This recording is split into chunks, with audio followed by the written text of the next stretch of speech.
Oh, I think they're doing a great job. A lot of them are. Good afternoon, Dwayne. How are you? Not too bad, sir. Ladies and gentlemen, Radio Cayman's Talk Today with Sterling Dwayne Ebanks. But I do have some questions. There are more questions than answers.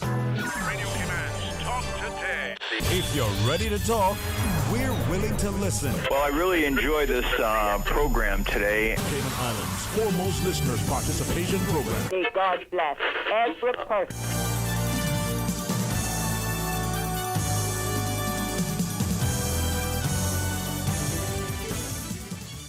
Hey, good afternoon and welcome. Thank you so much for joining us. It's going to be another magnificent Monday. It is our monthly mental health matters, and this month's discussion, technology, mental health, and our children. So please stay tuned for Talk Today. Talk Today is brought to you by Fidelity Bank. For all your banking needs, visit fidelitygroup.com. Fidelity, we're good for you. Also brought to you by greenturtle.ky. Take a ride on the Green Turtle Express today. Download the Green Turtle app. The future of mobile. Saving lives today. Radio Cayman's Talk Today, the Cayman Islands' foremost listeners participation program. We ask our listeners to avoid statements or comments which are abusive, derogatory, malicious, or defamatory. Do not use any indecent language or make any statement which is false or misleading. Email talktoday@candw.ky or call 1-800-534-8255. Courtesy of Flow. Cayman's #1 network that connects you to your world like never before. Let your voice be heard. Once again, here's your host, Sterling Dwayne Ebanks.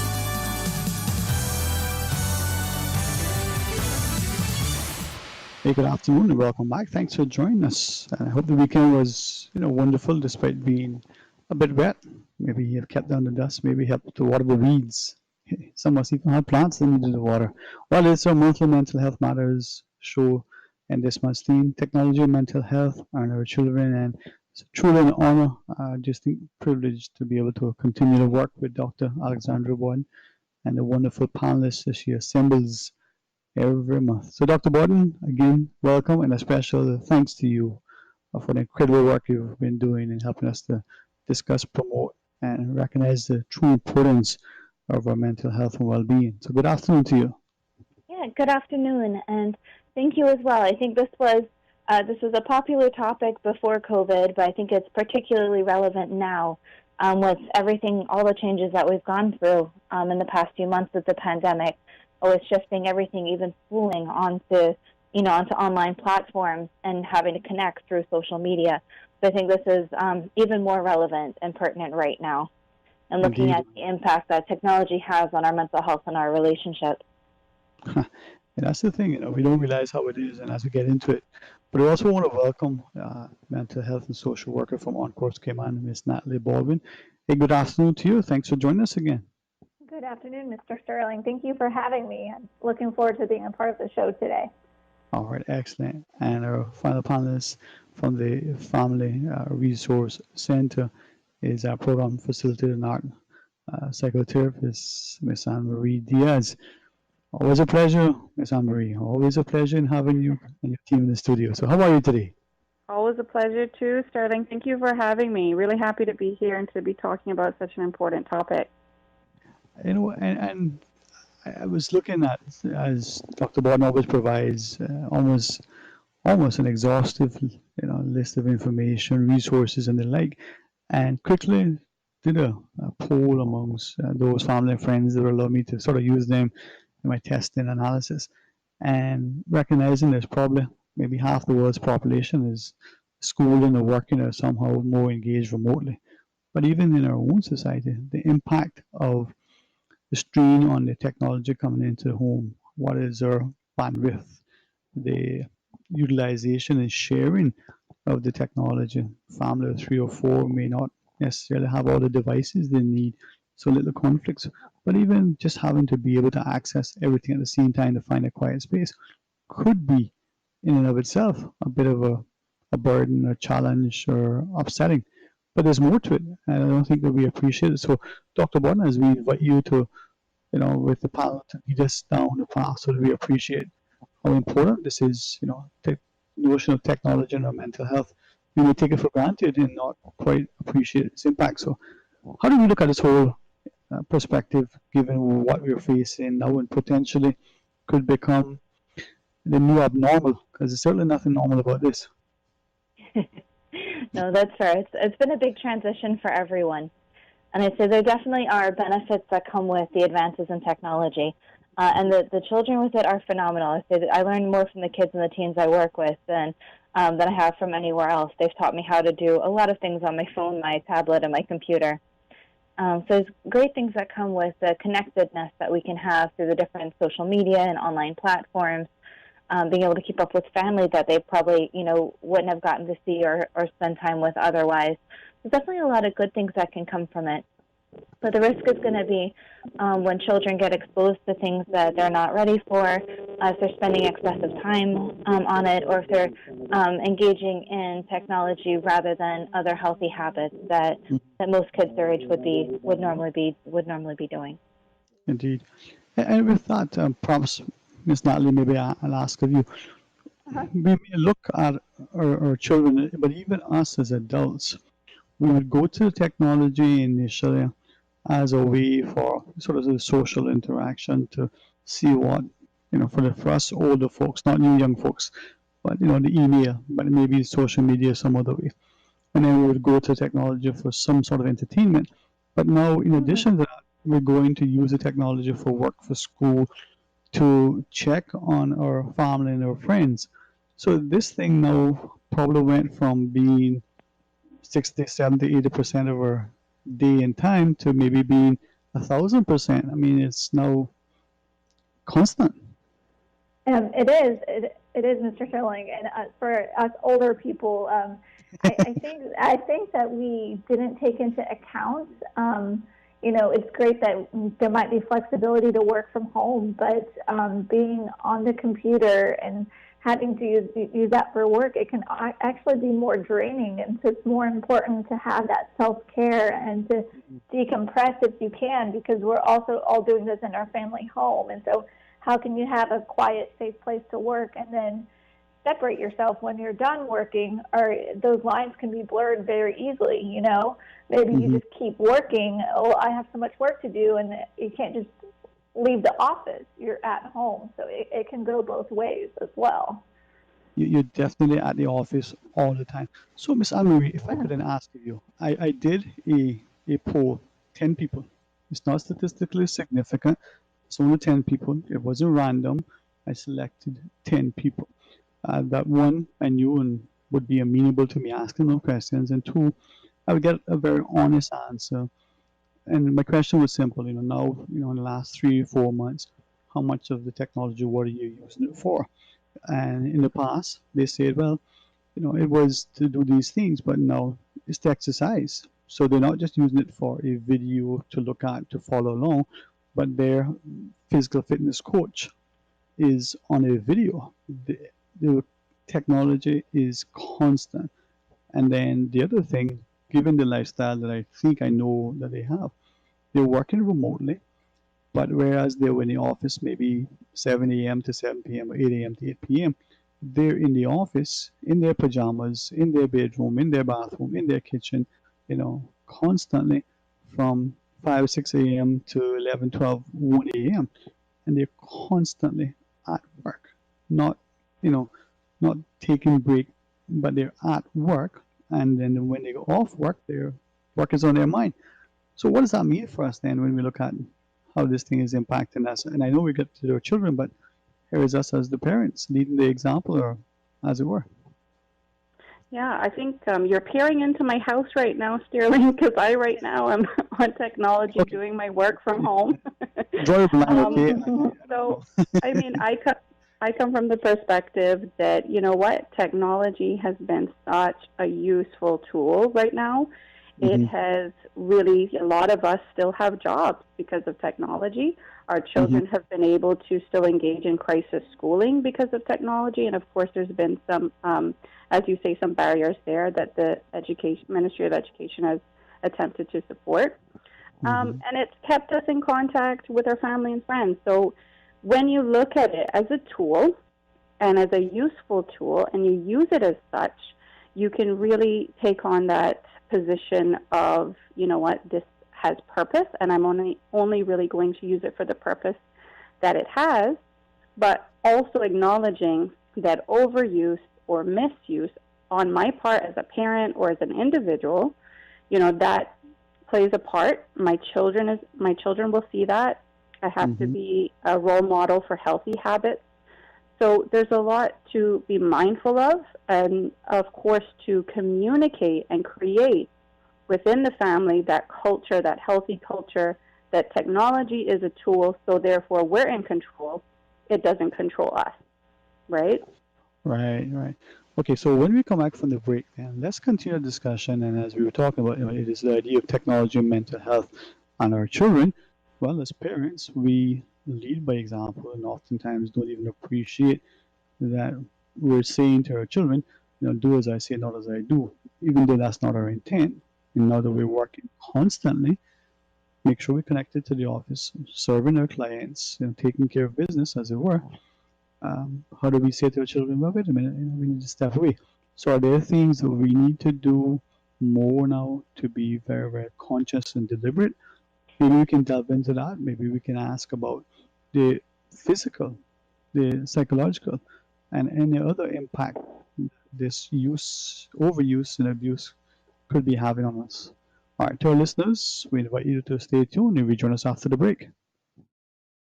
Green Turtle. Modern solutions to get you through the new normal. Download the Green Turtle app now and top up yours or a loved one's phone with any mobile carrier in any destination. Home delivery of laptops, tablets, phones, accessories, and iTunes and major online retailer gift cards. And now, home deliveries of groceries and courier service. Guaranteed delivery within 2 hours from 9 a.m. to 3 p.m. Visit their list of products at greenturtle.ky or download the Green Turtle app today. Green Turtle is not only the future of mobile, but today, it can help save a life. Take a ride on the Green Turtle Express today. Download the Green Turtle app, the future of mobile, saving lives today. For the record. For information that matters to you, the people. Hear from the government, the opposition, independents, and other experts on issues and solutions that affect you. For the record. Every Monday, Wednesday, and Friday, tune into 89.9 and 93.9 FM from 7:30 to 9 a.m. for Cayman's new Straight Talk Morning Show. For the record. I invite you to join me for the record. You are invited to be a part of this interesting and informative show. Embrace the opportunity to dialogue with your legislators, policymakers, and those charged with policy implementation. For the record. Brought to you by Coca-Cola. Available across the Cayman Islands from Tortuga Distributors. Accept no substitutes. Taste the feeling with Coca-Cola. Hi, this is Danny Coleman, Director of Hazard Management Cayman Islands. We are now in the hurricane season, and for information on how to prepare and stay safe, please visit our website, www.caymanprepared.ky. Some top tips to bear in mind, given that we are still in the midst of COVID-19. Please make sure you have a mask and sanitizer, you have food supplies that last for 3 to 5 days, a portable radio, personal hygiene and sanitation items, and medical supplies, and any other specific items your family may need during a hurricane. Make sure you know where you will shelter in the event of a storm. If you have pets, please make sure provisions are in place for them too, as the majority of shelters will not take pets. Please visit our website for more tips and tricks on www.caymanprepared.ky or call us on 945-4624. Stay safe, Cayman. Talk today. But I do have some questions. Talk today. Cayman Islands' foremost listeners participation program. Talk today. Because there are more questions than answers. What the public is saying. Waiting to take your calls right now. Sterling Dwayne Ebanks.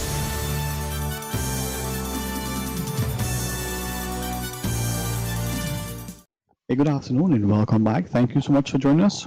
We're going to have some open line from 1:30 to 2:30 to wrap up the program, but now it really is an honor to continue a focus on mental health. It is our monthly Mental Health Matters.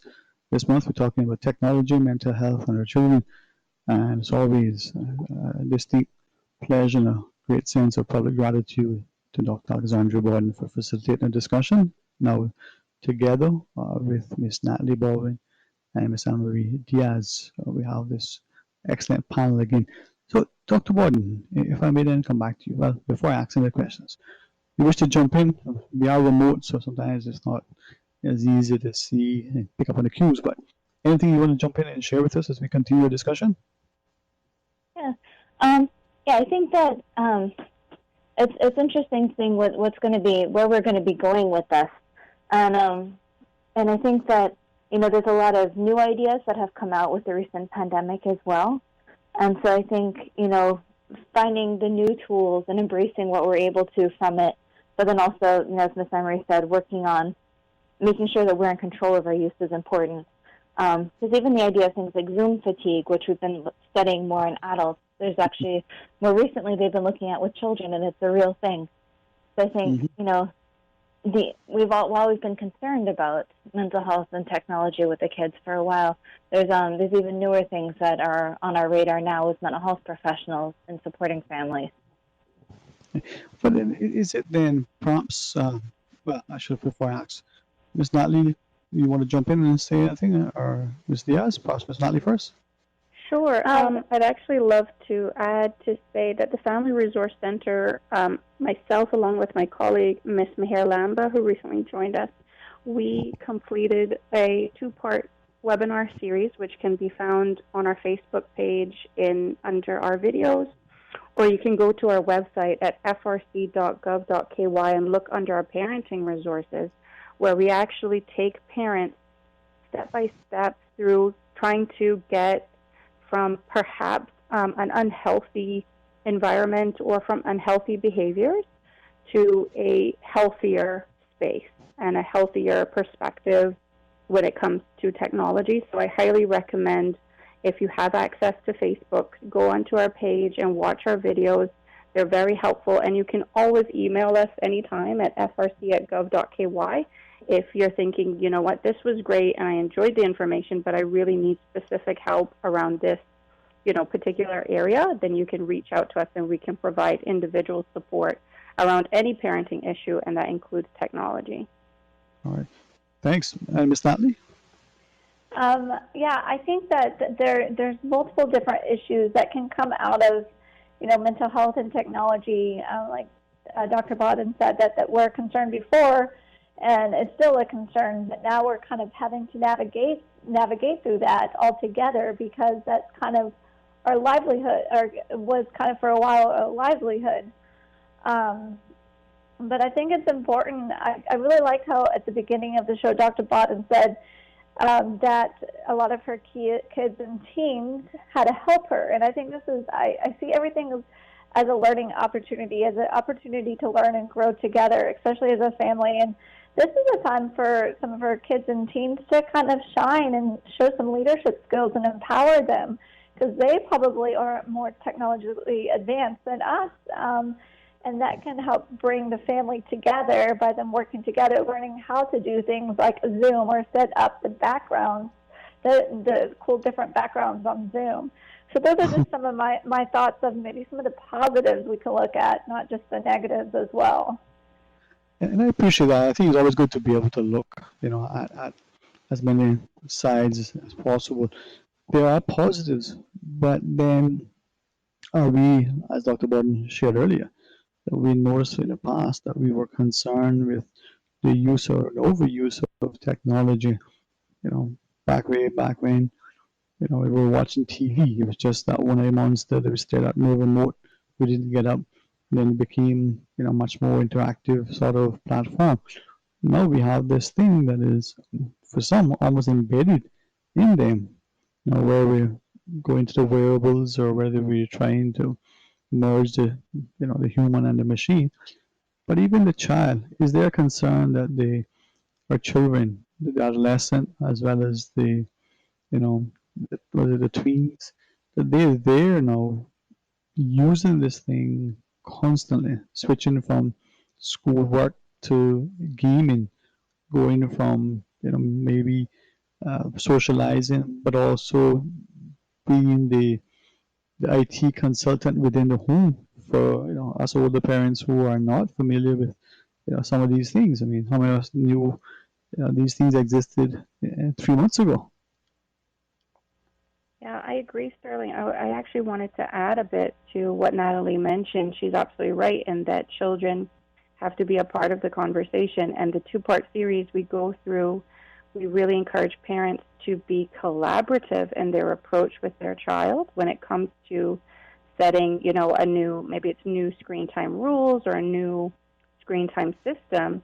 Having your children involved is going to really help in many ways because it helps the parent to understand what their child understands, what's going on for them.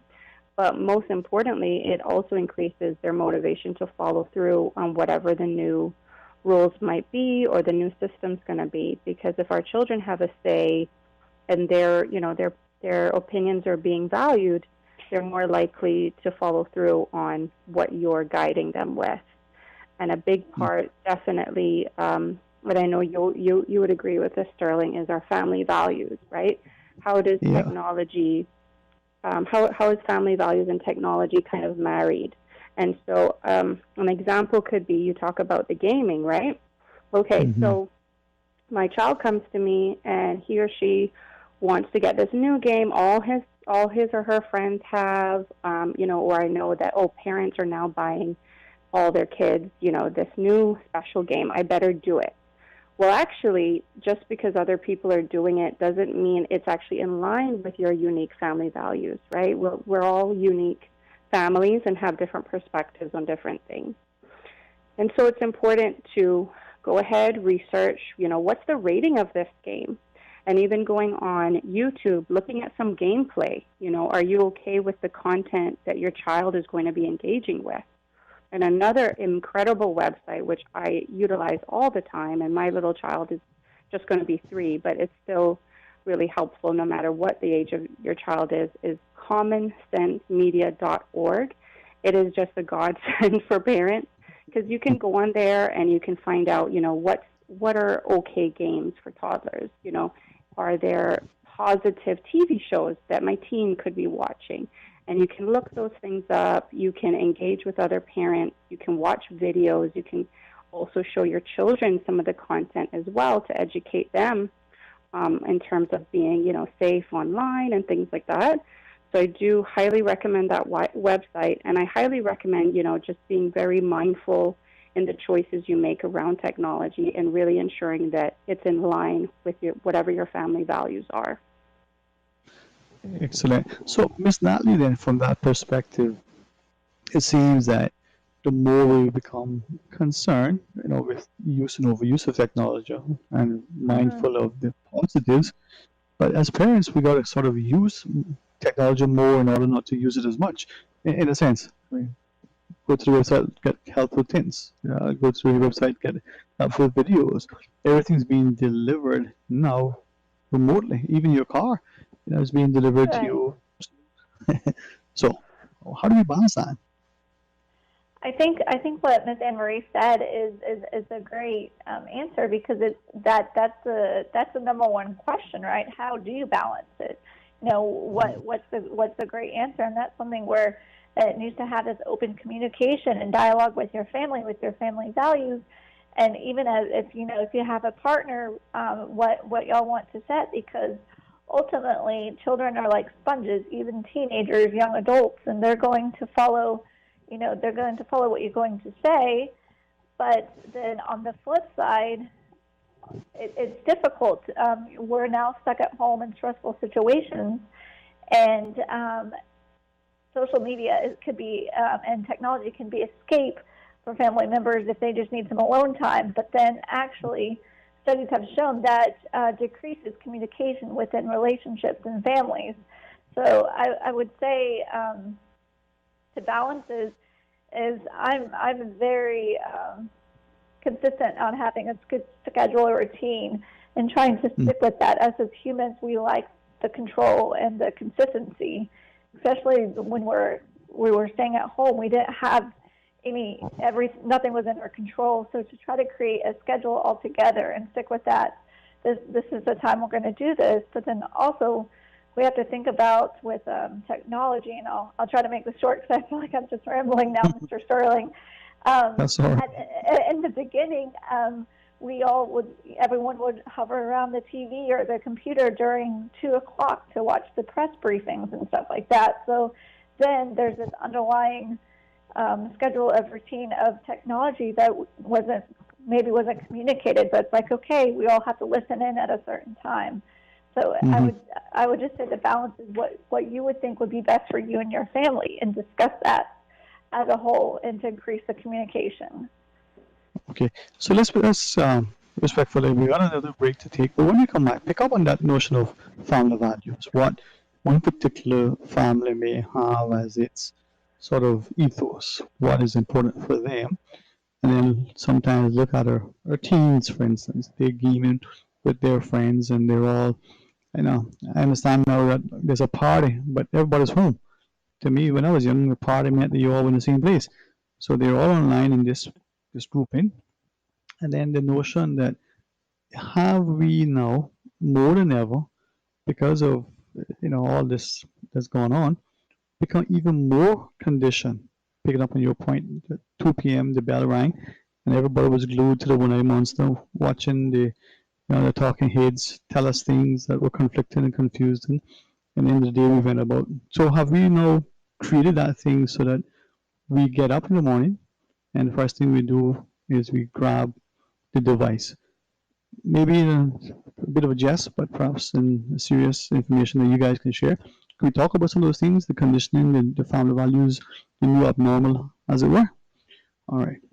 When we come back, those are the things that have the best guests. They're always diplomatic, always instructive. So stay tuned for Talk Today.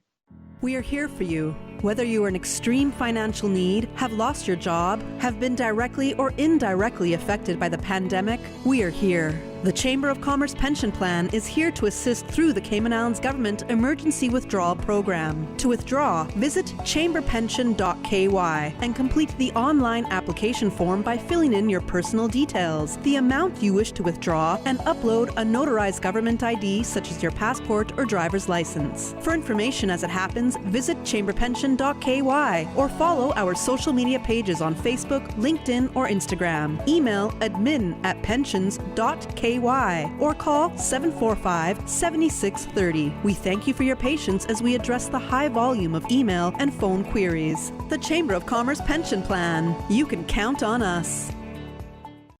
Mommy, have you been taking your medication? No, I think I forgot to pick it up. Your doctor prescribed it for a reason, so you should be taking it regularly. I know, TD. Thanks for the reminder. If you are elderly or vulnerable and need your prescription delivered to your home, contact the Health Services Authority Pharmacy at 949-8600. Taking your medication when prescribed is important to your health, and your health matters to us. For more information about our pharmacy hours and locations, visit hsa.ky or call 949-8600. Radio Cayman's Business Buzz returns to the air on July 14th at 7:30 a.m. COVID-19 has impacted every business differently. Some were able to shift to a remote work model, while others adjusted operations by offering curbside delivery, online services, or simply remain closed. As businesses reopen and adjust to the new normal, we here at Radio Cayman will be doing our part by featuring various industries to keep you up to date with initiatives, developments, and topics from the local business world. Good morning, Cayman, and welcome to another Radio Cayman's Business Buzz. Join Sabrina Turner on July 14th for the Business Buzz, right here on Radio Cayman. Talk today. But I do have some questions. Talk today. Cayman Islands' foremost listeners' participation program. Talk today. Because there are more questions than answers. What the public is saying. Waiting to take your calls right now. Sterling Dwayne Ebanks.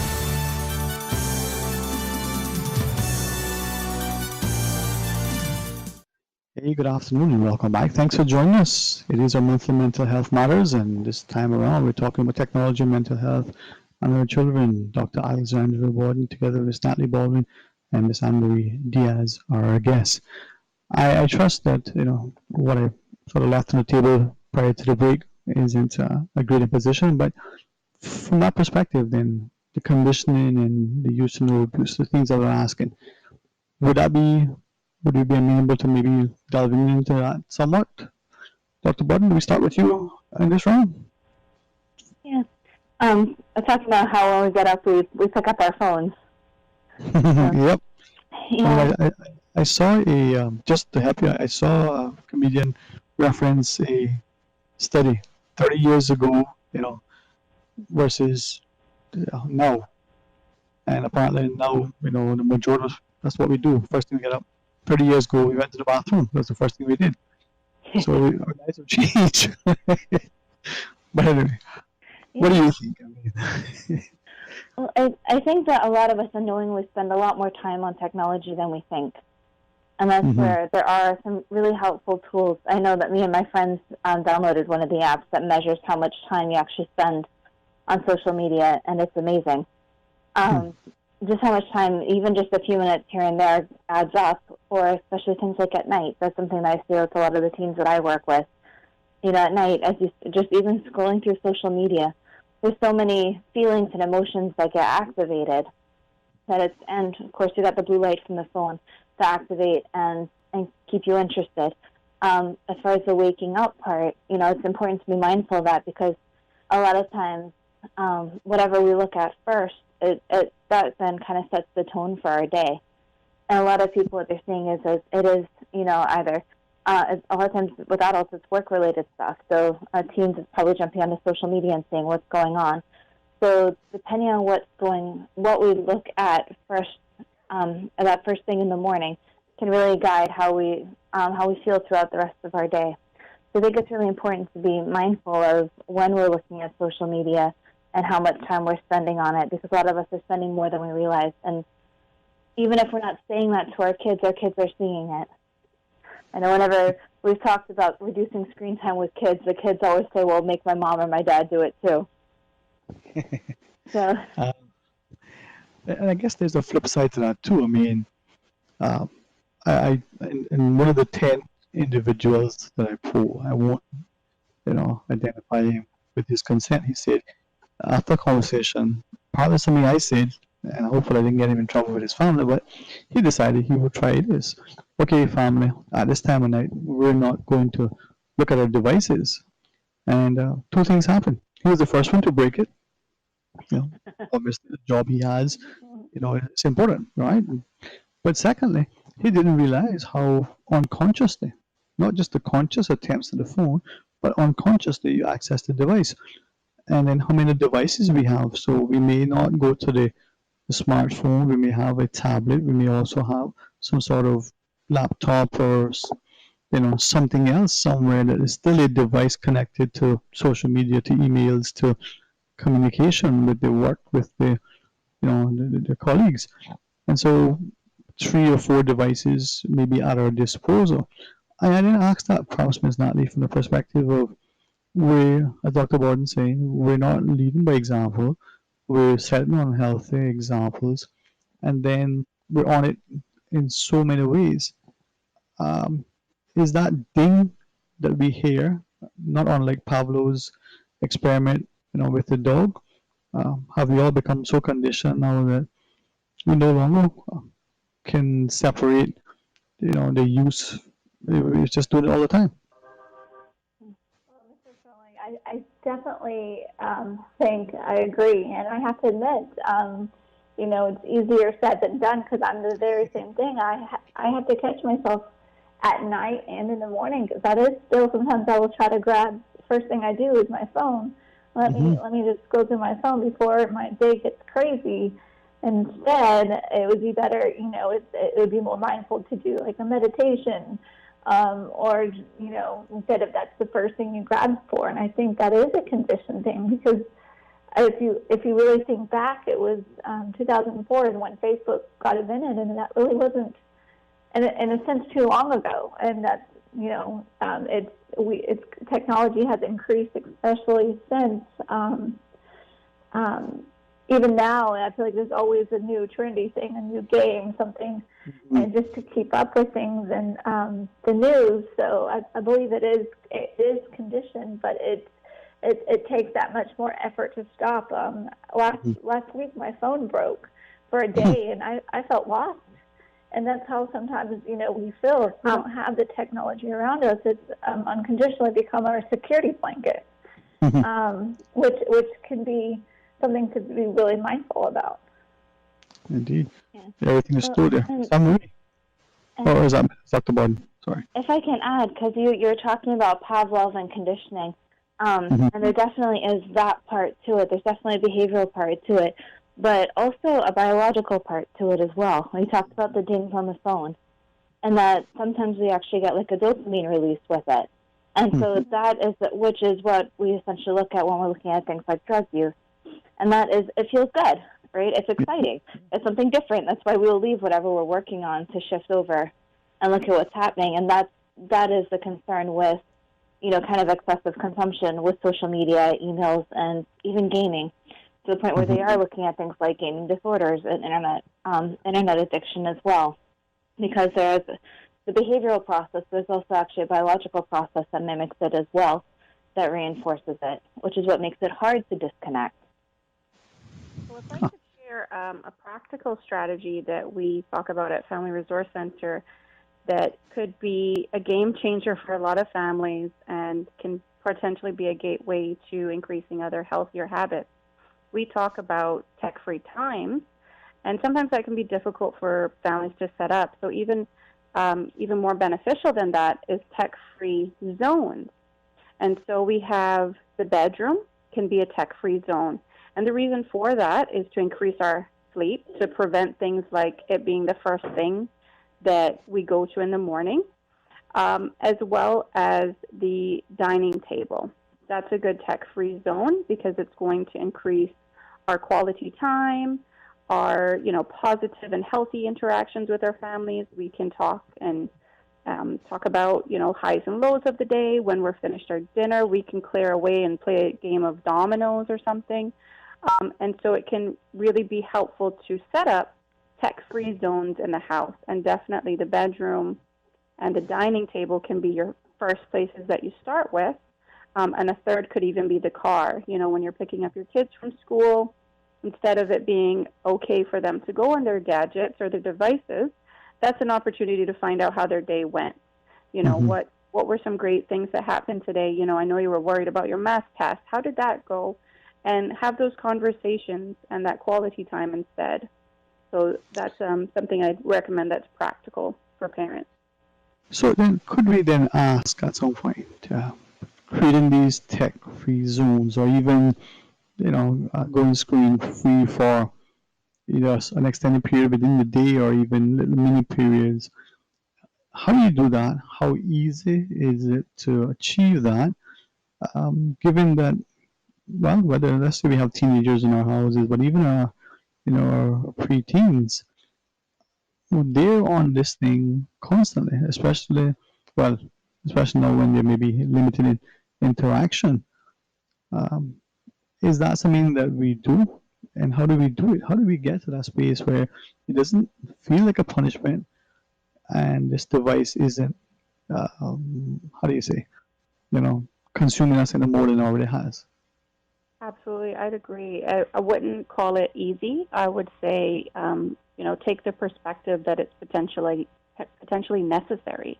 And the way to start is really to sit down and have a family meeting, have a family discussion, right? And to start off I would say 3 steps to your family meeting or your family discussion when you're first getting into this whole, hey, we got to change our relationship with technology, is to actually hear from your children first.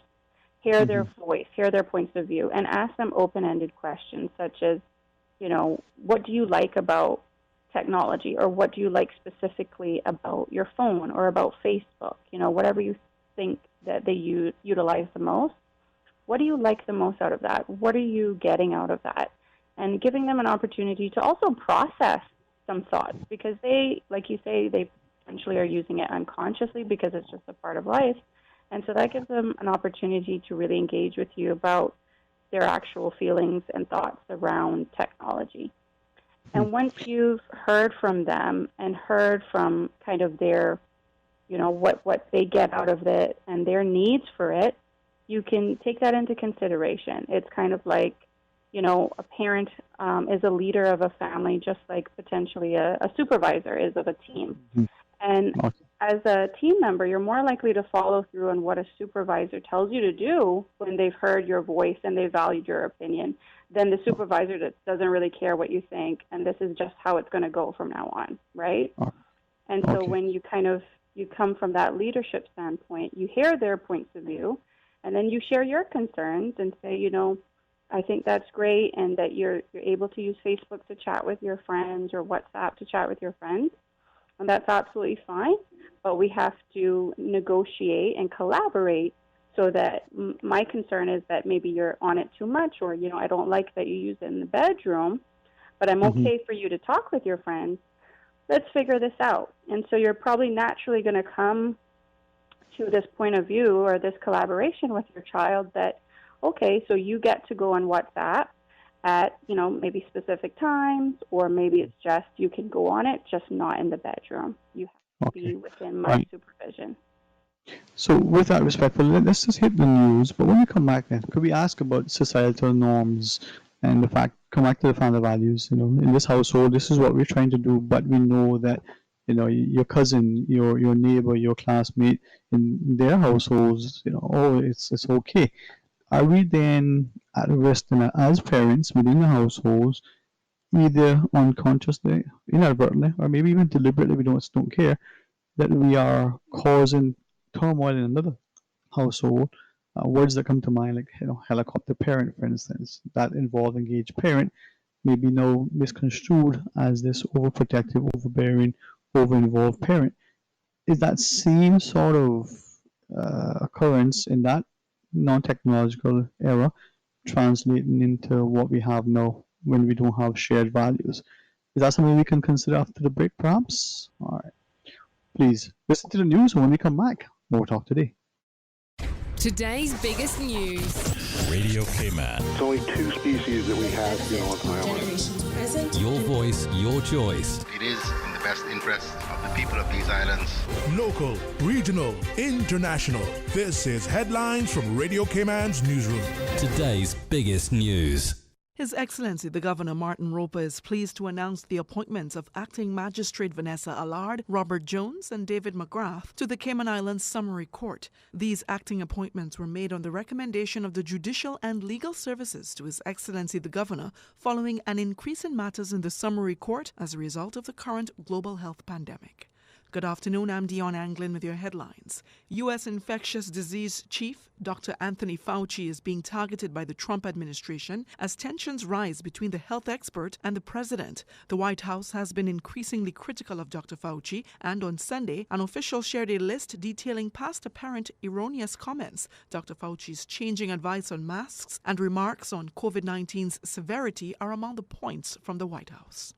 And police searching for missing Glee star Naya Rivera say a body has been found in a lake in Southern California. 33-year-old Rivera went missing last Wednesday after going boating with her 4-year-old son. He was found alone and asleep in a boat. Divers and teams using sonar equipment resumed the search today. Rivera is best known for playing cheerleader Santana Lopez in Glee. That's a wrap of your headlines. I'm Dion Anglin. For the latest in news and information, follow Radio Cayman on social media, Facebook, Instagram, Twitter. Download the Radio Cayman app or log on to our website, radiocayman.gov.ky. Your voice, your choice, your rep. Green Turtle. Modern solutions to get you through the new normal. Download the Green Turtle app now and top up yours or a loved one's phone with any mobile carrier in any destination. Home delivery of laptops, tablets, phones, accessories, and iTunes and major online retailer gift cards. And now, home deliveries of groceries and courier service. Guaranteed delivery within 2 hours from 9 a.m. to 3 p.m. Visit their list of products at greenturtle.ky or download the Green Turtle app today. Green Turtle is not only the future of mobile, but today, it can help save a life. Take a ride on the Green Turtle Express today. Download the Green Turtle app, the future of mobile, saving lives today. Have Have you heard the news? Get excited. King Sports Center is reopening on Saturday, July 4th for bowling and skating, Monday, July 6th for the Powerhouse Gym, and July 19th for sports programs. King Sports Center offers a complete health and recreational environment for the only sports and recreational facility of its kind in the Cayman Islands. A full list of all safety precautions is listed at www.kingsportscenter.com. For more information, call 946-5464. Email kings@candw.ky. King Sports Center, providing you with all your fitness, recreation, and relaxation needs. Hey, hun, what you doing? Putting things away in the shed since it's hurricane season. You know, preparing for the better. Don't you mean preparing for the worst? No, for the better. Since we have BritK Insurance, we're fully covered against hurricanes. Plus, they have response teams ready to help us file a claim faster. If I were preparing for the worst, I'd watch football all day. Still don't get it. Isn't there a match on? Oh, really? Let BritK prepare you for the better this hurricane season. Call 949-8699 or visit britk.ky. Talk today. But I do have some questions. Talk today. Cayman Islands' foremost listeners' participation program. Talk today. Because there are more questions than answers. What the public is saying. Waging to take your calls right now. Sterling Dwayne Ebanks.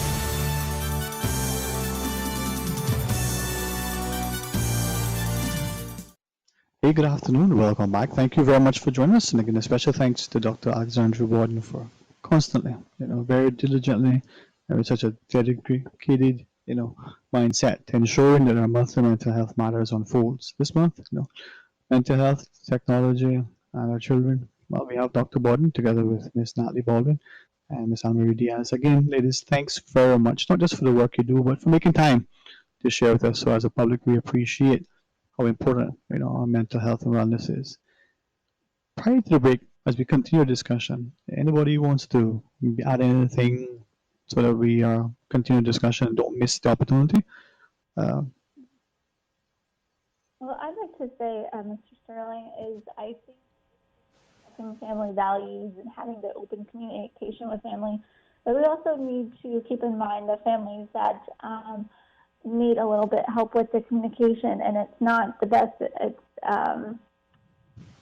not the best, but cannot be sometimes the best environment, and there's no or lack of communication and how to navigate through technology in those families when that's what sometimes resorted to just going off to separate rooms, because in reality that's a lot of the cases that can happen is everyone just go to their separate rooms and they don't sit at the table to eat. They don't sit together and have the family meetings, and that's really not very as common as we would like it to be.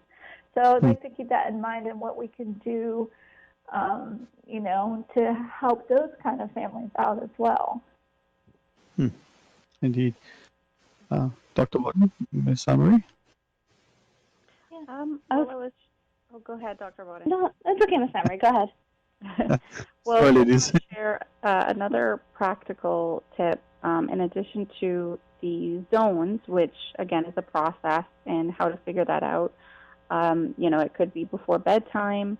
You're starting to wind down, and maybe an hour before bedtime, we're putting our devices somewhere else, and we're going into our beds to just relax. We're maybe going to read bedtime stories if that's, where the ages our children are at, or just winding down and kind of relaxing and talking to one another before bed. That could be another way. But one strategy we have is also called the when and then technique. And so that can be done such as when you finished your chores, then you can have 1 hour of screen time. And it's not rewarding, it's not using technology as a reward, it's actually starting to set up natural sequences of things, which eventually will become a natural routine, right? So if my child knows that, Saturday mornings, this is all for, kind of talking with the family, or it might be doing our chores, or it might be going outside to play, they're going to eventually get into that routine as that's just what we're doing with our time. And that screen time will be later.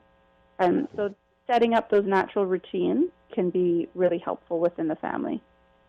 So the idea, work before you get paid. For a notion, huh? Yeah, exactly. Dr. Borden? Yeah, no, I think that's a great idea, and I think I was going to say focusing on what to do rather than what not to do is often helpful. It can be overwhelming looking at all the things that we don't want to be doing. So I think, focusing on having the family dinners, on having the game night, on having those face-to-face conversations can be helpful. I think a lot of times, because it is so convenient, we don't realize the benefits emotionally and psychologically in particular of in-person contact, and the importance of kids having the time outside to run around. That's important not only for their mental health, but also even for growing and coordination of muscles. There's so much that is important in the older aspects, the aspects of. I was just reading an article that talks about old school activities, things like going outside and playing ball. There's a lot that we lose just connecting with people through technology, which is where the Zoom fatigue comes in, because it's so much more work to have to decipher things and have to consciously pay attention through the screen. So I think it's important that, that humans and that families, especially those dealing with kids, realize the importance of having the face-to-face interactions and getting out and doing things or taking time to do things together. Okay, so that's physical development, but also then that interpersonal skills and problem solving, the notion of playing, with your friends, your family over with football or basketball, some physical interaction. Is it then that when Ms. Natalie talked about the dinner table, and not only is it probably challenging, even more so now than ever perhaps, for us to have that family dinner, but is it that when we are assembled for the family dinner, everybody, even the the house pet, is seemingly engaged in some game on some electronic device? So we may be eating, but we're not engaging. How does that present itself in trying to resolve good leadership, setting the example, and giving us proper balance and respect for our mental health? Well, that's what we call mindless activities, right? We're doing things, but we're not paying attention to what's actually happening in front of us. And so mindfulness is what has been brought forward as one of the keys to staying healthy in the technology age, which is on being present wherever you are, right? So focusing on what you're doing and who you're there with in order to really engage with them, right? So the catch is that when we get overly involved in this technology, we miss things, right? We don't get the benefits of connecting with people. And as we get more socially isolated in that way, that is when we see the increases in things like anxiety and depression in teens. We find the difficulties focusing and concentrating, difficulties getting schoolwork done. There's actually been direct links from increased technology use to poor grades and poor academic performance. So it's important that, when we do have opportunities like that, to put aside the phone and take off your watch, because the thing is you're listing all the different gadgets. Even my watch gets updates now, and really focus on the moment. And it does take conscious effort, and it feels weird, and it feels like we shouldn't have to work so hard to spend time with family. But that's the reality of where we're living, is that it does take conscious effort to put down the phone, have the conversation. But it's important for everyone that's involved. So with that then, I mean, we know what to do. We probably understand there's having an impact, not always positive, but then knowing and doing, it's not the same thing. So Ms. Anne-Marie, from that perspective, it's relatively easy perhaps to discuss it, maybe harder for some. How do we actually do it? Do we take our devices and put them in a locked box? Do we hire someone to come by 11 p.m. each night and take our devices and don't return them till 6 a.m. or 8 a.m.? Yeah, I think, Sterling, there's loads of strategies that we have at Family Resource Center that we talk about, but unless you come with, that purpose, with that intent of putting these things into practice, they're not going to happen. And a big thing to help parents especially is to recognize the harmful nature of unhealthy habits around technology and where that could potentially lead their children. Dr. Bond just talked about poor grades. Okay, maybe that's not so bad when they're just in primary school, but guess what? By the time, they're getting into high school and looking at college, where are they then? You know, if it's completely warped their sense of reality, what's taking place then? And so it's being proactive to ensure that we're raising individuals. You know, we're looking at the direction of them becoming adults, them using technology as a tool and a healthy, with a healthy perspective. And it's not just the grades. I mean, there are significant mental health issues that can arise. You know, a lot of people have body image issues now. And there's also, you know, there's dangers. There's several dangers that we're concerned about with our children having access to, one of which is porn, right? And porn is a very, not to, you know, bring it up on the radio, sorry for anyone that's maybe sensitive to that, but it is the reality. And, you know, porn does give unhealthy images to, you know, that developing brain that our child has. And they're going to think, oh, this is what sex is and that sex is okay.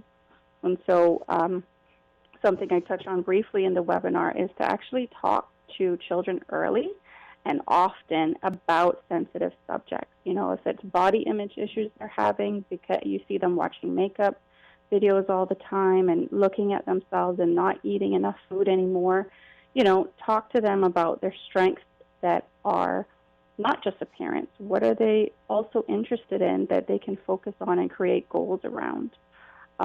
They're really, well, I know I'm kind of going off on a tangent, but the bottom line is to have that intent. I am raising my child to be an independent, successful human being that utilizes technology in a healthy way. And so for me to get them to a place where they're healthy and they're performing well, I need to really take this seriously right now. As I listen to them, I'm thinking that perhaps we're not willing to acknowledge that there are some of these things that are occurring now, but we don't know the impact 10, 15, 30 years from now. As for instance, we're probably hearing from our physicians that the neck strain, the eye strain, the carpal tunnel, for instance, that we're seeing because of the use and overuse of the devices. But are there other things that could be affecting our physical, social, emotional, mental health and well-being and development? With that in mind, then, is it that the household, one, are we saying have that conversation with our children so that they feel included? Two, if it's more than one adult making decisions, husband, wife, the two partners or whatever their definition is in that household, do they have to be on the same page with respect to what is it that the family is going to do, for everybody who's in that household, whether they're all, the age of consent or they're all, as children still minors and then it's the adults? I mean, is that where we are? And if so, well, what does that mean? I would say, Sterling, that yes, they would have to be on the same page. And if they're not, it's just going to make the job of parenting a lot more challenging, especially when different parents have different parenting styles, or like you said, maybe one thinks something is okay and the other doesn't. And so it does require a lot of discussion with your co-parent or with the person you're raising your children with to get on the same page and to hear one another out. Just like how I said, we got to hear from our child, we should be hearing from our partner as well. Why do they think the way they do? And they should be open to us hearing why we think the way we do. And if there's a way for collaboration there as well, before taking any strategies or any new systems to the children. So that is certainly very important, to have a partner that you can be open with, can communicate with, and one another can be, open to one another there. And then, perhaps I should ask Ms. Natalie or Dr. Borton, either you wanted to ask or say anything? Yeah, sorry, ahead. Dr. Borton. I just had a quick thing to add, as that the importance of the communication is such a key factor, especially as kids get older, that if they do get into something they're not sure about or that they know is something that you guys talked about not doing, that they're able to come and get some guidance from you. Because in addition to ending up on things like, on things like porn sites or in potentially exploitative social media relationships is things like cyberbullying, and which is embarrassing and shameful, and we're seeing a lot of on islands. And so having that communication line open can give your child a way of coming and talking to you about what they're going through and getting some help, because I've seen some cases that need more than just the parent stepping in, that have actually necessitated further intervention to try to stop it. And we have cyberbullying at the very end of part 2 in our webinar, that if anyone's experiencing those issues, whether their child is the cyberbully or is experiencing cyberbullying, they can go to nearly the end of part 2, and we take parents through that and how to handle that, because that is just a huge issue right now.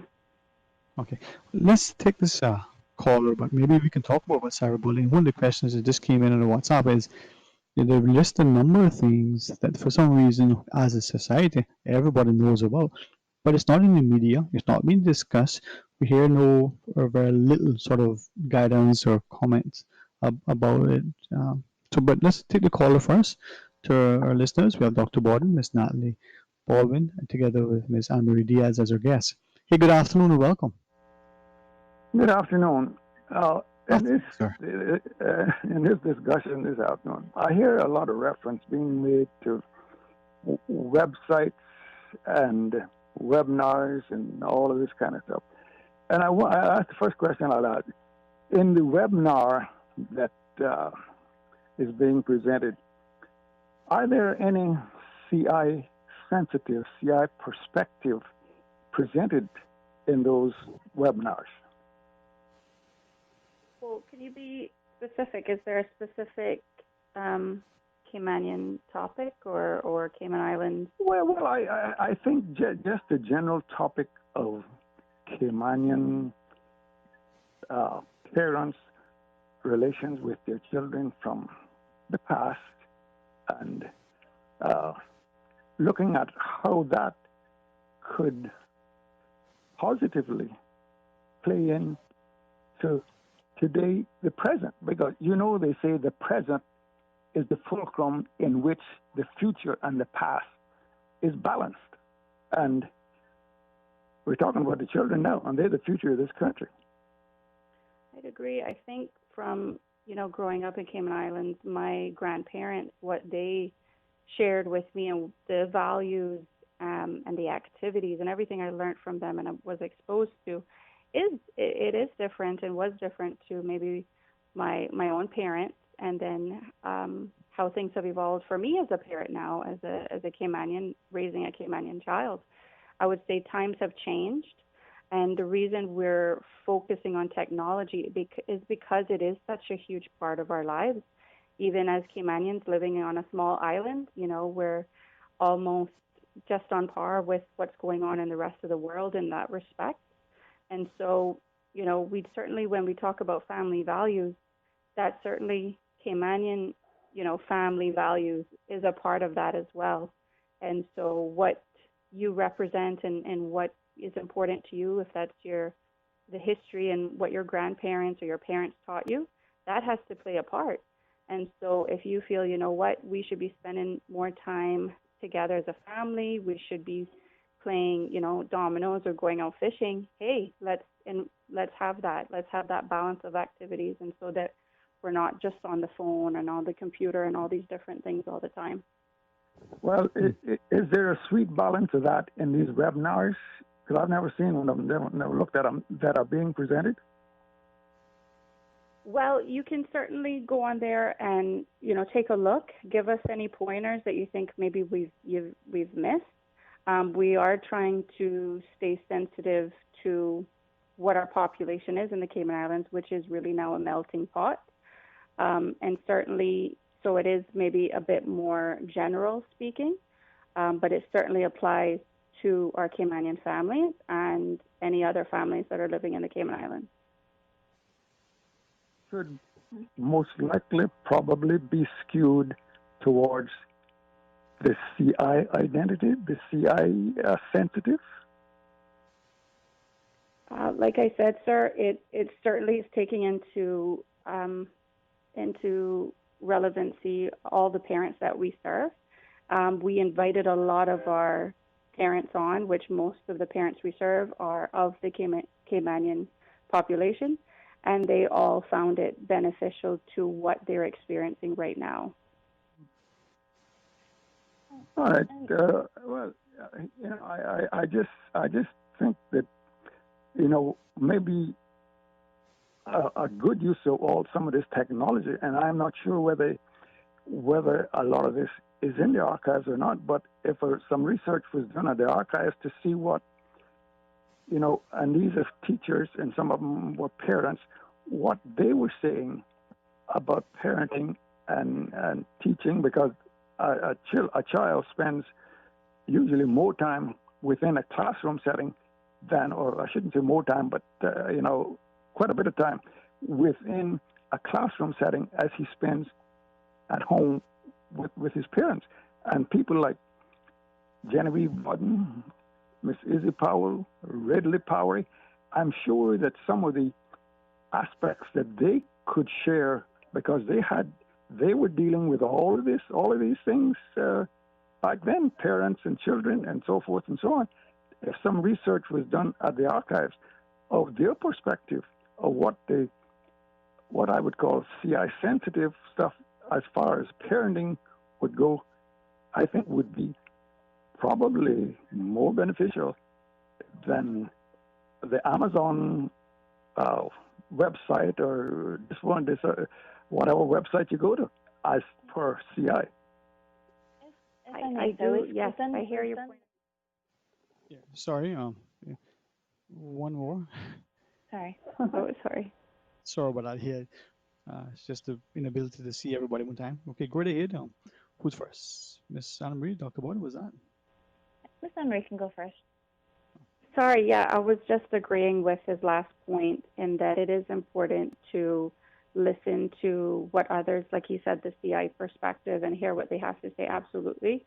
And it's so important to keep our Caymanian heritage alive, and that can be done in how we balance our activities, when we're not on our gadgets. What are we doing and how are we keeping certain Caymanian heritage and culture activities alive? And so I absolutely agree with him with that. And I think I was just sharing the commonsensemedia.org website because when it comes specifically to managing technology, misuse or overuse, that is a very helpful website. And I think it's fair to say that we can have a bit of both. We can hear about our Caymanian perspective and all of that and keep that alive. And we can also, access resources that are available to us that are really valuable. Indeed. And Dr. Borden? Yeah. No, I was going to say that I have put up links to webinars on our Facebook page, and I'll have them on the drbodden.com site shortly as well for everyone to be able to see. And actually, FRC has a lot of webinars that are available. And I will say that my experience with FRC is that they do a great job of presenting materials and making sure that it's culturally sensitive as well. But I agree that there's a lot that we can take from our heritage. So all these old school activities that I was talking about, going outside, playing ball, we can definitely bring in some of the more traditional Caymanian practices there as well. And I think that that's a great way of doing it. I think my aunt actually shared the new cartoon with TD and Bobo. And so there's even ways of combining, educating our youth about our culture and our heritage through technology too. So, it does take time and work to do it. But I definitely encourage parents to do that because we need to keep our heritage alive for sure. Indeed. Well, I certainly appreciate it. Sorry. There's all kind of resources out there. The book that Mr. Birdie wrote, I don't know how many years ago, the one that Mr. Lee wrote, and there was all kinds of resources that if they were gathered together and presented in today's technological presentation, I think would be far better than anything that Google or whatever other one could come up with. And I say that against the backdrop. I just got a hold of a story that was written 70 years ago of a 13-year-old out on the Musketaquid coast with his father, fishing for turtles, 13 years old now. And he wrote this story, I guess, probably maybe, I'd say 30 or 40 years later, detailing an instance where he made a critical mistake. He was cooking for the crew, the three-man crew, turtling, made a critical mistake of not tying the boat up to the hut. And when the crew came back to the hut, they went in to eat, and when they came back out, the boat was way gone. And out there along those coasts, there are currents and winds, and the only way they could get the boat back, because it was in an isolated scenario, was for the father to swim the boat down. And the 13-year-old had another 13-year-old with him who they were the cooks. And the other 13-year-old volunteered to go with the father to swim the boat down, and they had to cross a wide shark-infested channel. But anywhere along the Musketaquid coast, it's shark-infested. And it details in quite vivid circumstances the anxiety of this boy, 13-year-old, knowing his father got to swim across this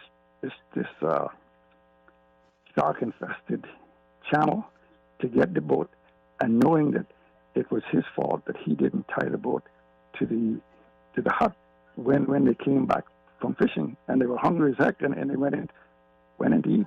And then it's about a 12-page narrative that this man wrote. And when his father finally got back, they swam the boat down and got back to the hut, and they had a discussion on how this all happened. And the young kid, 13-year-old, was very, I guess, anxious because he knew how it happened, and his father would find out. And I guess he was very anxious about how his father was going to treat him. But anyway, one of the lines in the narrative is, he didn't raise heck. I guess he was too glad to know that we got the boat back. And that translates back to thankfulness and so forth and so on, which, that's a big part of what it goes into, I think, trying to create let's say, a community, a caring community that can continue to build a future. Right. Well, certainly appreciate it. And perhaps I could then, I recognize the hour and the time, but maybe ask the question again that we asked earlier. The notion that what we're doing now and the societal norms, are we at risk of, as the gentleman shared, some of the things that were commonplace, accepted, expected within the Caymanian household, because of the melting pot we are now, are we at risk that behavior is no longer acknowledged, appreciated, or even somehow inculcated, for instance, being misconceived, protective, involved parent now being seen as a phrase, helicopter, stupidest of things I ever heard, but anyway, it's up there with them. I do appreciate we have the break. I know, Miss Anne-Marie, you may have some other pressing engagements. Dr. Borden and Miss Natalie, do you want a couple extra minutes to wind it up, or do you want to, as we have our schedule, call it a day and pick it up another time? What is best for you, Dr. Borden? I'm okay for a few more minutes. Okay, and Miss Natalie? I'm flexible as well, Mr. Sterling, so I don't mind staying if needed. Okay. All right. Let's just quickly pause, and then a few extra minutes. Our guests are so amenable, they're so gracious, and always so informative. So please stay tuned for Talk Today. Fidelity Bank would like to thank all essential workers. We salute your efforts and thank you for the sacrifices you've made to keep us all safe. During these challenging times we're facing, our top priority is the health and safety of the communities we serve. And while it's true that things are changing rapidly every day, one thing that will never change is our commitment to giving you the best in sound financial solutions to help you during and after the coronavirus pandemic. At Fidelity Bank, our focus will always be you. Fidelity, we're good for you. You've spent a lot of time with your kitchen appliances lately. Did you realize just how old or out of date they really are? If you're thinking of upgrading or replacing your old kitchen appliances, there is only one place to go: Brand Source Home Gallery. They're having a 15% off sale on GE appliances this month. That's right, save 15% off on all GE appliances now through the end of July. You will love the savings and the look of your fresh new appliances from Brand Source Home Gallery in Industrial Park on Dorsey Drive. Call 623-5000 for more information. Dear parents and guardians, we deeply care about our students and understand the challenges you may now face during these unprecedented times. We want you to know that we are committed to ensuring that your child's education continues. And that you are not alone. We are doing everything we can to make sure no child is left behind. But to do so, we need your help to get connected and stay connected with you and your child. So, reach out to us and speak with us about how we can best support you and your needs. Working hand in hand with you is the only way to secure our children's future. We are in this together. A message from the CIFEC, Clifton Hunter, John Gray, Lehman E. Scott High Schools, and the Lighthouse School. As the community continues to take precautions from COVID-19, it is important to stay prepared for other disasters now that we're in the hurricane season. Here are some post-hurricane safety tips from the Department of Environmental Health. Always separate debris from household garbage after a hurricane. Debris includes roofing materials, tree branches, and metals. All items of debris must be placed in separate piles and must not cause obstruction to roadways or come in contact with electrical lines. For full guidance on post-hurricane safety tips, visit www.deh.gov.ky.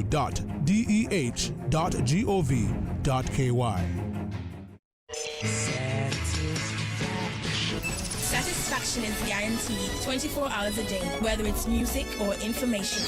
From Grand Cayman to Cayman Brac to Little Cayman, we've got you covered. You ever hear a thing like that? Radio Cayman in the Cayman Islands. Talk today. But I do have some questions. Talk today. Cayman Islands' foremost listeners' participation program. Talk today. Because there are more questions than answers. What the public is saying. Waiting to take your calls right now. Sterling Dwayne Ebanks.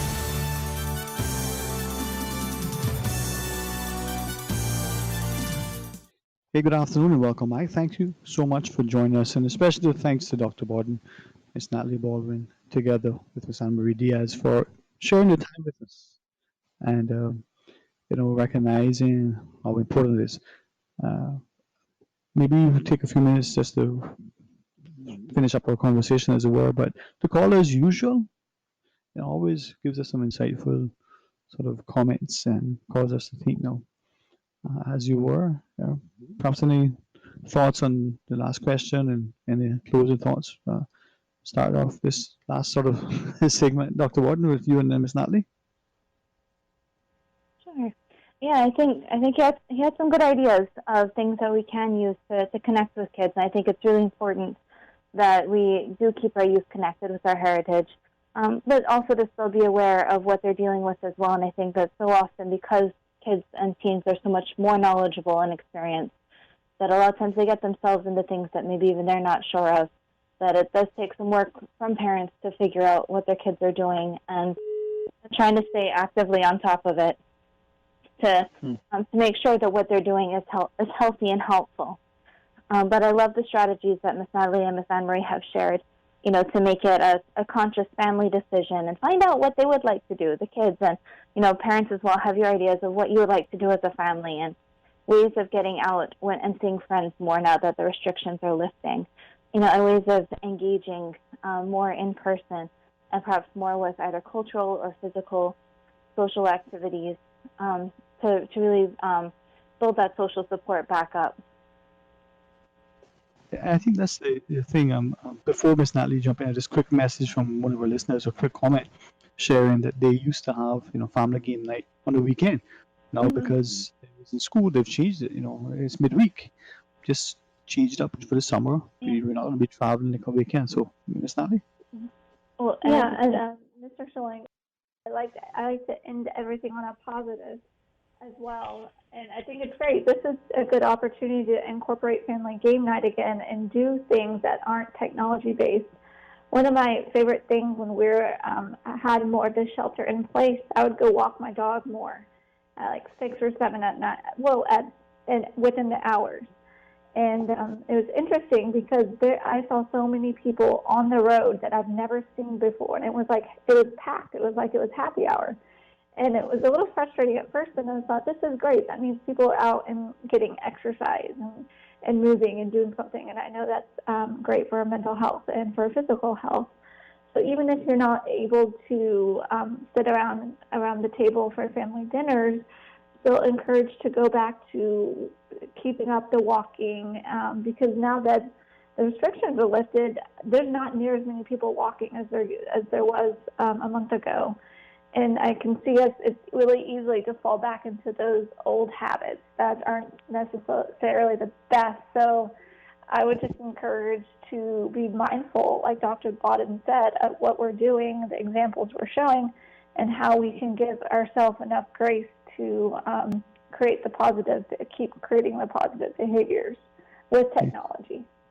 Indeed. I guess this is what shows us some of the things that happen when not just technology, but the demands of our work life, the pressures of society, in a sense. A good example, during the times when there were restrictions, not just because of the restrictions where we wanted to get out more, but we had an opportunity for more time for exercise and for the family. Again, that work-life balance, the use and abuse of technology and the overuse of certain things. Perhaps, Dr. Bodden, conversation for to be continued for another time. But then in closing, the thoughts that we should analyze and take from here, not just the children and the impact, positive and negative, but then what are we doing as policymakers and as parents? What are we doing as school principals? Not just the principal at the school, but the principals in education, as it were. Yeah, we definitely are all shaping the culture that we're building and this new normal that we're living in. So I think it's important that all of us make conscious decisions as we are reestablishing routines, as we're getting back into work routines, we're preparing for going back to school. That we make conscious decisions about where we want to spend our time, how we want to do it, and how we want our days to look going forward. I love what Ms. Natalie said as well as the caller. Be flexible. It doesn't have to be, it doesn't have to be a game night. It doesn't have to be family dinners. It might be a walk on the beach. It might be, I don't know, a croquet game in the backyard. Whatever it is that you and your family enjoy, and try things. It's just as much fun to try things together. I tell people, either you find a new hobby, or hopefully you get a good story. So, and new things actually bring more dopamine and bring more of the feel-good feelings for connecting us together, as well as for building positivity for our own mental health and well-being. So, Indeed. No wrong way to start. And if anyone does need any help or guidance with it, there is support out there. I was thrilled to have Ms. Anne Marie on from Family Resource Center, who does a lot with the organization that does a lot with parenting, co-parenting. They've got the webinars, but they've also got coaching classes and parenting classes and co-parenting classes on how to, work with your partner around things like establishing home routines and home rules. But they've also got the Counseling Center, which is free services available for counseling, which is available at 949-8789. And, of course, if anything does come up, we still have the mental health helpline available right now as well, which is 1-800-534-6463. All right. Well, appreciate it very much. As you said, thanks to, Ms. Anne Marie for joining us. Ms. Natalie, what sort of salient points you want to leave our listeners with for today's discussion? Let's see. This is something I have to think about since it's the last point. But I would just encourage sometimes we create a lot of restrictions and a lot of expectations, and we're all kind of going through the same thing right now. And to give yourself grace and just know every day is a new day, and try not to wake up with your phone every day, and you can start fresh every day. Yeah, man. It is, I guess, frustrating maybe for the child as well as for perhaps one of the partners or the spouses that the wake up now is the phone, not just to turn off the alarm. That's presumably what we're using the phone for as well, but it's that warming, feeling that we get from the glow of the phone as opposed to the person laying next to you or the child that you're going to go and cuddle and give a hug to, as a good morning. So a lot of changes that we need to consider and very consciously look at the human interaction and the behavior as opposed to the, the mindless, numbless drone of the technological bot. Well, ladies, thanks again very, very much. Always excited and appreciate having you on. Now, Dr. Bodden, if I could impose on you one finally, I know drbodden.com, the resources will be there, but there are others. Any sort of reminder where we can access the information? Is it drbodden.com, right? Yep, so I've got it. I've just posted it to drbodden.com. I've also got it on the Dr. Alexandra Bodden webpage. And the FRC website is dcs.gov.ky/FRC. And there's going to be a link to that on my page as well. And their Facebook page is very active as well, which is Family Resource Center. So, and actually their Instagram is FRC Cayman. So they're all over social media, lots of ways to access them. And I think they're still doing some telehealth as well as some in-person services too. So however you prefer to connect. They've got people there ready and waiting. All right, perfect. Well, thank you all very, very, very much.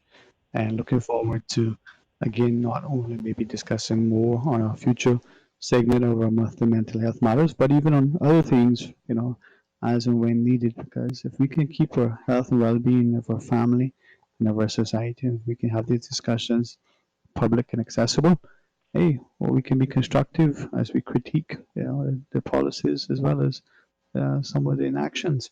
So, Ms. Natalie, have a wonderful, enjoyable week. And if there's let me know. And Dr. Bodden. Thank you as well. Thank you, Mr. Sterling. Have a great week. Yeah, thank you for having us. Always a pleasure. Thank you. And thanks too for the extra 15 or 18 minutes, depends on which clock you use. And to our listeners, we're going to have some open line when we come back. I have a question and I'm not quite sure how to resolve. I'll try to get an answer during the break.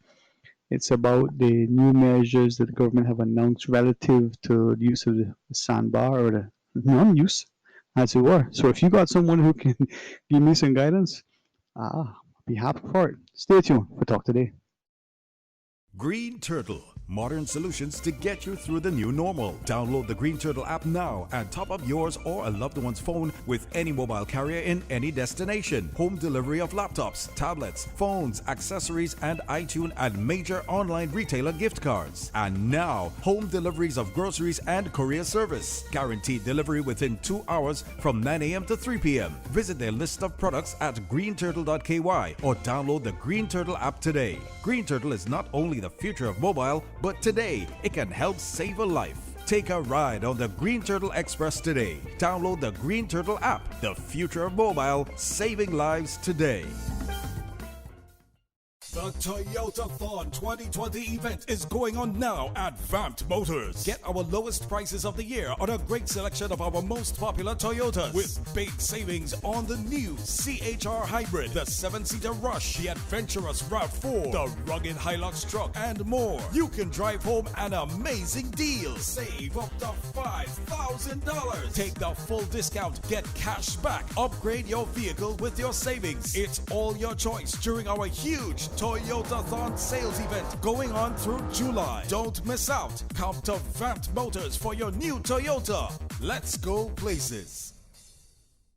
Headlines. With the latest headlines. Headlines. One of Cayman's bright and shining young stars, local, regional, international. Headlines. Turning to international news. Updates on the hour between 7 a.m. and 6 p.m. on weekdays. All the news when you want it. Tune in to Radio Cayman for hourly headlines of the day's top stories. Radio Cayman, your voice, your choice, your radio. Help support survivors of domestic violence by believing them. Being there for them is one of the best things that you can do. Listen and hear what they need. Let them tell their story in their own way. When supporting persons experiencing domestic violence, maintain confidentiality. They have trusted you enough to share their story. Don't share it with others. If children are involved, alert the multi-agency safeguarding hub. Being there for survivors also means staying in touch.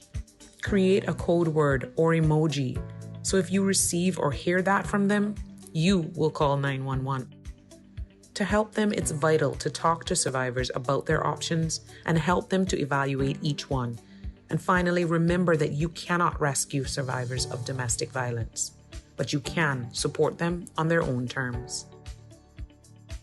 For additional support, please contact the Emergency Services, the Cayman Islands Crisis Center, the Family Resource Center, the Legal Befrienders Clinic, the Needs Assessment Unit in Grand Cayman or Cayman Brac, the Mental Health Helpline, the Kids Helpline, or the Department of Community Rehabilitation. We give you honor and praise, adoration and glory. Radio Cayman.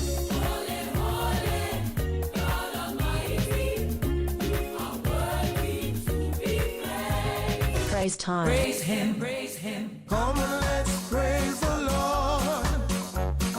Come and let's praise the Lord. Praise him in the morning and in the evening. Oh, let's praise the Lord. Praise time in the morning. Praise him, praise him. Weekdays 6 to 6:30 a.m. Radio Cayman, waking you up. Rock my soul in the blues of my favorite. Rock my soul in the blues of my favorite. Praise time. I know he cares. He'll always be there. Oh, yeah. Praise him, praise him, praise him. Praise time. Set your clock for 6 a.m. or you will miss it. Talk today. But I do have some questions. Talk today. Cayman Islands' foremost listeners participation program. Talk today. Because there are more questions than answers. What the public is saying. Waiting to take your calls right now. Sterling Dwayne Ebanks.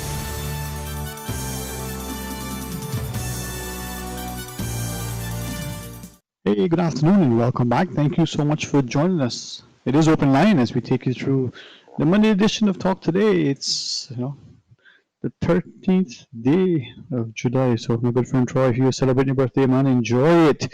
It's good to be able to give thanks. And as we take it through the week, what is on your mind and what do you want to achieve? And, what is it that you want not only to do, but to perhaps look back on and say, job well done. Well, 949-8037 or 1-800-534-8255. Hit us up on the toll-free line if you want to share your thoughts with us and engage, be a part of what is transpiring in the society. Not just because you have an election coming up in a year, but if you're following, elections and politics across the globe in other jurisdictions, whether you looked at what transpired in Hong Kong, what China is going to do in the mainland, what Russia may have approved. You question whether there is greater democracy in the so-called communist countries than they are in maybe some of the greatest historically in democratic societies. Are there less freedoms there now than you would have ever imagined or expected? Or is it that there's been, a gradual sort of taking of freedoms and liberties and nobody really seemed to matter? Are we just now become weak-minded sheep being laid to slaughter? Who knows? Well, what's your thought? 949-8037 or 1-800-534-8255. Want to hear from you. I must share that the two callers and the three messages, two before the show and three messages while I was on air thus far, about some of the latest restrictions that government has announced relative to traveling between, I would say within the Cayman Islands. So if you're coming from the back and coming to Grand Cayman, or if you're moving from here to the back, for instance, as well as the use or limitations on the use of the sandbar in Stingray City, well, I have not been able to get a proper, definitive, truly understandable, comprehensible, answer and justification. So maybe someone out there can share with me. For instance, lady who called said, "Well, wait a minute, if I'm coming over, going between islands, and I'm not staying, more than 2 days, there's no need for a test. But if I'm staying longer, then you got to be tested and the like." So, well, 2 days, less than 40 hours, does that mean that the virus has been somehow genetically engineered? Her words, and I laughed, and she wasn't necessarily, being facetious, but she said, have we now discovered that this thing now takes a while before it can, jump from you, the carrier, to somebody else. So if you're less than 2 days, well, that's okay. 949-8037, 1-800-534-8255. Give us a shout to share your thoughts with us. It is open line. And man, if you, like me, want to engage and prompt, evoke, not just provoke, at least not in a negative way, but promote is the word I would use. Discussion. Sometimes you just got to question things, You ever had a coach who would say to you, let's try this play next kickoff. Let's go to our phones. Good afternoon and welcome. Thanks for calling. Good afternoon, Dwayne. How are you? Wow. Speak of an angel and a blessing of prayers. How are you, lady? I am fine. I was telling Susan, thanks just now for reminding me of the schedule so that I knew I was mindful of what to expect with the breaks, So, yes, ma'am. Yeah. I appreciate it. How are you today? Very, very blessed and thankful. Glad that God woke me up today, gave me some energy and insight, gave me a strong sense of conviction and compassion, a desire to serve, to lead, and to sometimes, look at people and ask them, where they so fool, but anyway, knowledge. How are you?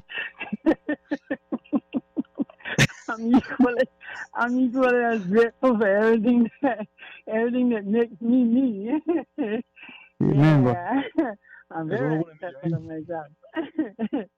Anyway, to God be the glory, right? Amen, God, amen.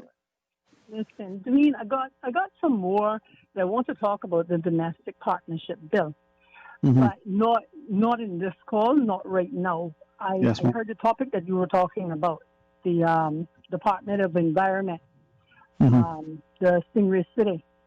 I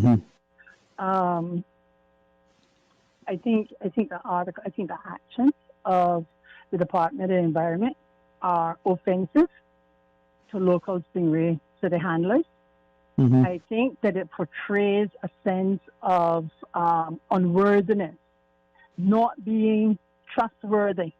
Caymanians aren't trustworthy to take care of the stingrays. And let me share where I'm coming from with this. Right?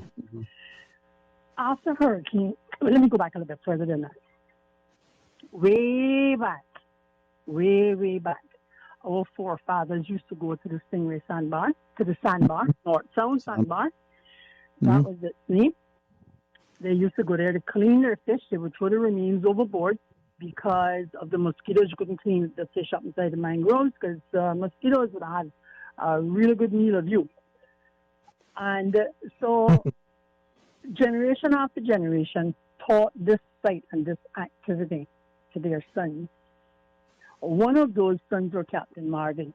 He was born in 1916.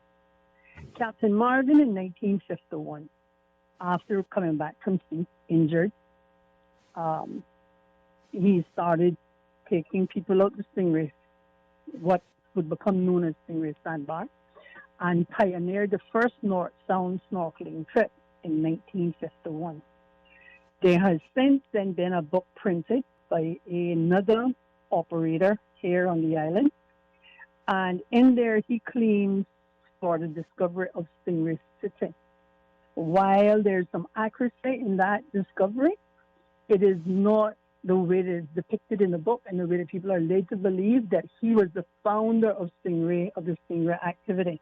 What he founded was ideal site for divers to be able to interact with the stingrays, because divers at the sandbar and the snorkelers at the sandbar was not a good mix, and it wasn't working out. And so he went off to what became known as Stingray City, where they were able to, in about 15 feet of water, just outside the reef? The stingrays, sorry? Just outside the reef, right? Just inside of it, just off from the sandbar. Right. Okay. So that is Stingray City, the divers site, and then there's Stingray Sandbar, which is the snorkeler site, the standing site. All right? Yeah.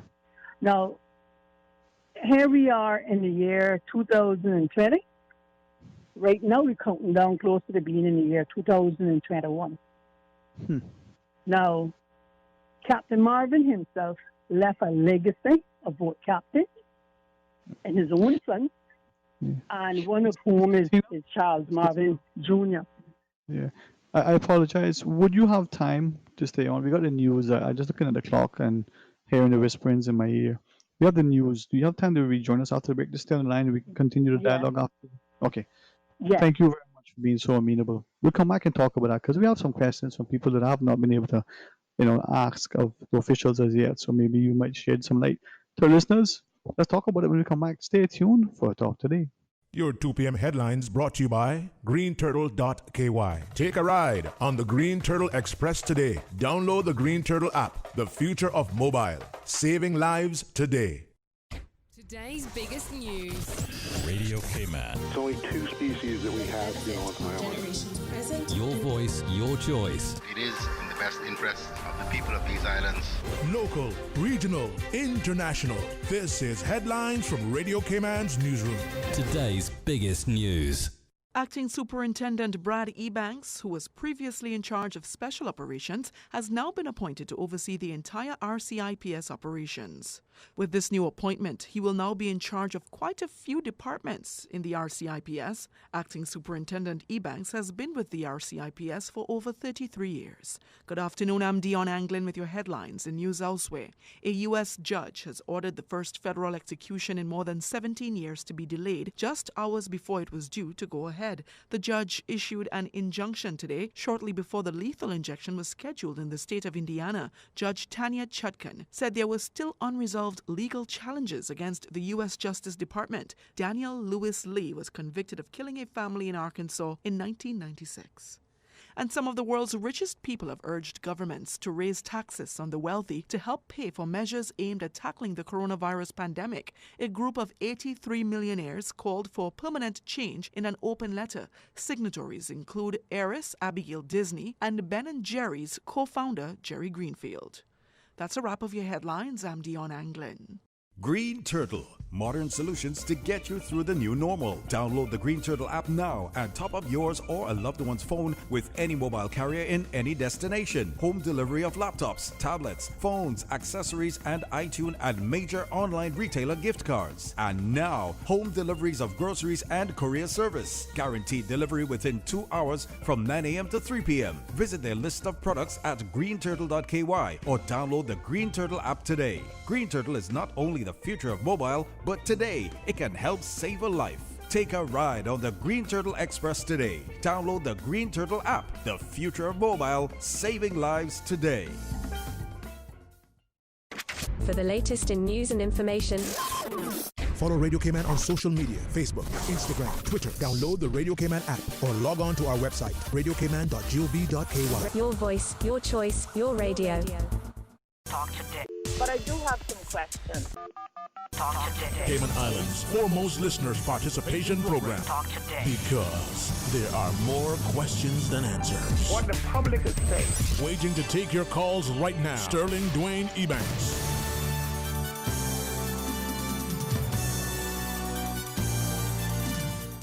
Hey, good afternoon and welcome back. Thank you so much for joining us. It is Open Line, and we were just prior to be joined by Ms. Katina Anglin. So, Ms. Katina, thank you for your, usual patience, cooperation, resilience, resolve, and a wonderful acumen. So, thank you for sharing with us as you were relaying sort of a historical account. Yes, thank you very much for having me on again today, Dwayne. And I encourage persons who have something to say, call in and say it. Say it respectfully, mindful of, how you represent yourself, and if you're a Christian, how you're representing God. But express yourself and express your concerns, because citizen participation is really how you identify a democracy. In its absence, you'll be in a dictatorship. Okay, so Dwayne, going back to what I was talking about just now about Charles Marvin Ebanks Jr. So he older than me here. Not telling you how old I is, not telling you how old he is, but he older than me here. Yep. Charles has been going out there with his father from the time his two legs could hold him up. I've had many young men who are out there in the singers today, operations today. You're looking at Captain Dallas with his grandsons, Omar and Roshad, and, Uncle Gleason with his sons and his grandsons, Kerry and Kirky and Andrew and all that. I mean, this is a generational business, really, is what it is, right? I guess that's why we can speak so intimately with it, because we know we're the product of those, my father, and my brothers, my nephew. So, as you said, you've got the parent, the grandchild, and then even the great-grandchild. So that's great, because, you got Dwight and Darren out there, those guys are not just handsome, but they're handsome captains. Talk about Dwight and Darren. Okay, thanks. I appreciate that. In a way, right? So, following the Hurricane Ivan, the first thing Captain Charles did was, as soon as he could get that boat off from the dock, was he got out there to the sandbar to check on the stingrays and to begin feeding the stingrays. He and a couple of the people, Captain Kirky and them, joined him as soon as they could get out there. And they went out there, they fed the stingrays, they did their best to take care of them continuously every day. As things continued to return to normal, the waters cleared up, you could actually see the stingrays coming to the boat after a while. And then again, in the onset of COVID-19, Captain Charles took up the same mantle, headed out there. Now this is an operation that is a pioneer of North Sound excursions and is licensed to go out there to feed the stingrays. Now he was licensed eventually in the midst of COVID-19 to go out there and feed the stingrays, although he was already licensed to do so. The company was already found to be a trustworthy and responsible company and awarded a license from Department of Tourism to go out there and interact with the stingrays, right? In the onset of COVID-19, he then goes back out there. He gets an approval from DOT because of the restrictions that they had put in place about not having enough marine enforcement, as though Caymanians couldn't be trusted to go out there and feed the stingrays that they had been caring for and interacting with since 1951 and building on that relationship. Let me tell you something special about that stingray and human interaction. There are captains and mates who have their favorite stingrays. They know them by name. And when they go out there, they spot them. And I can tell you something else. I swear those stingrays know the legs of those captains and those mates. Because they come to those particular captains and mates. And they might be able to come in here, right? They have relationships with these stingrays, okay? As you share that, right? The notion that these people, I think of Mr. Erdis, my understanding, the first, to be out there. People like Mr. Solly and Mr. Ronald, and Mr. Erdis. Yeah, and Mr. Erdis Solomon and Erdis and Captain Marvin. And then joined by Captain Beeson and Captain Dallas afterwards. Sorry, carry on. It's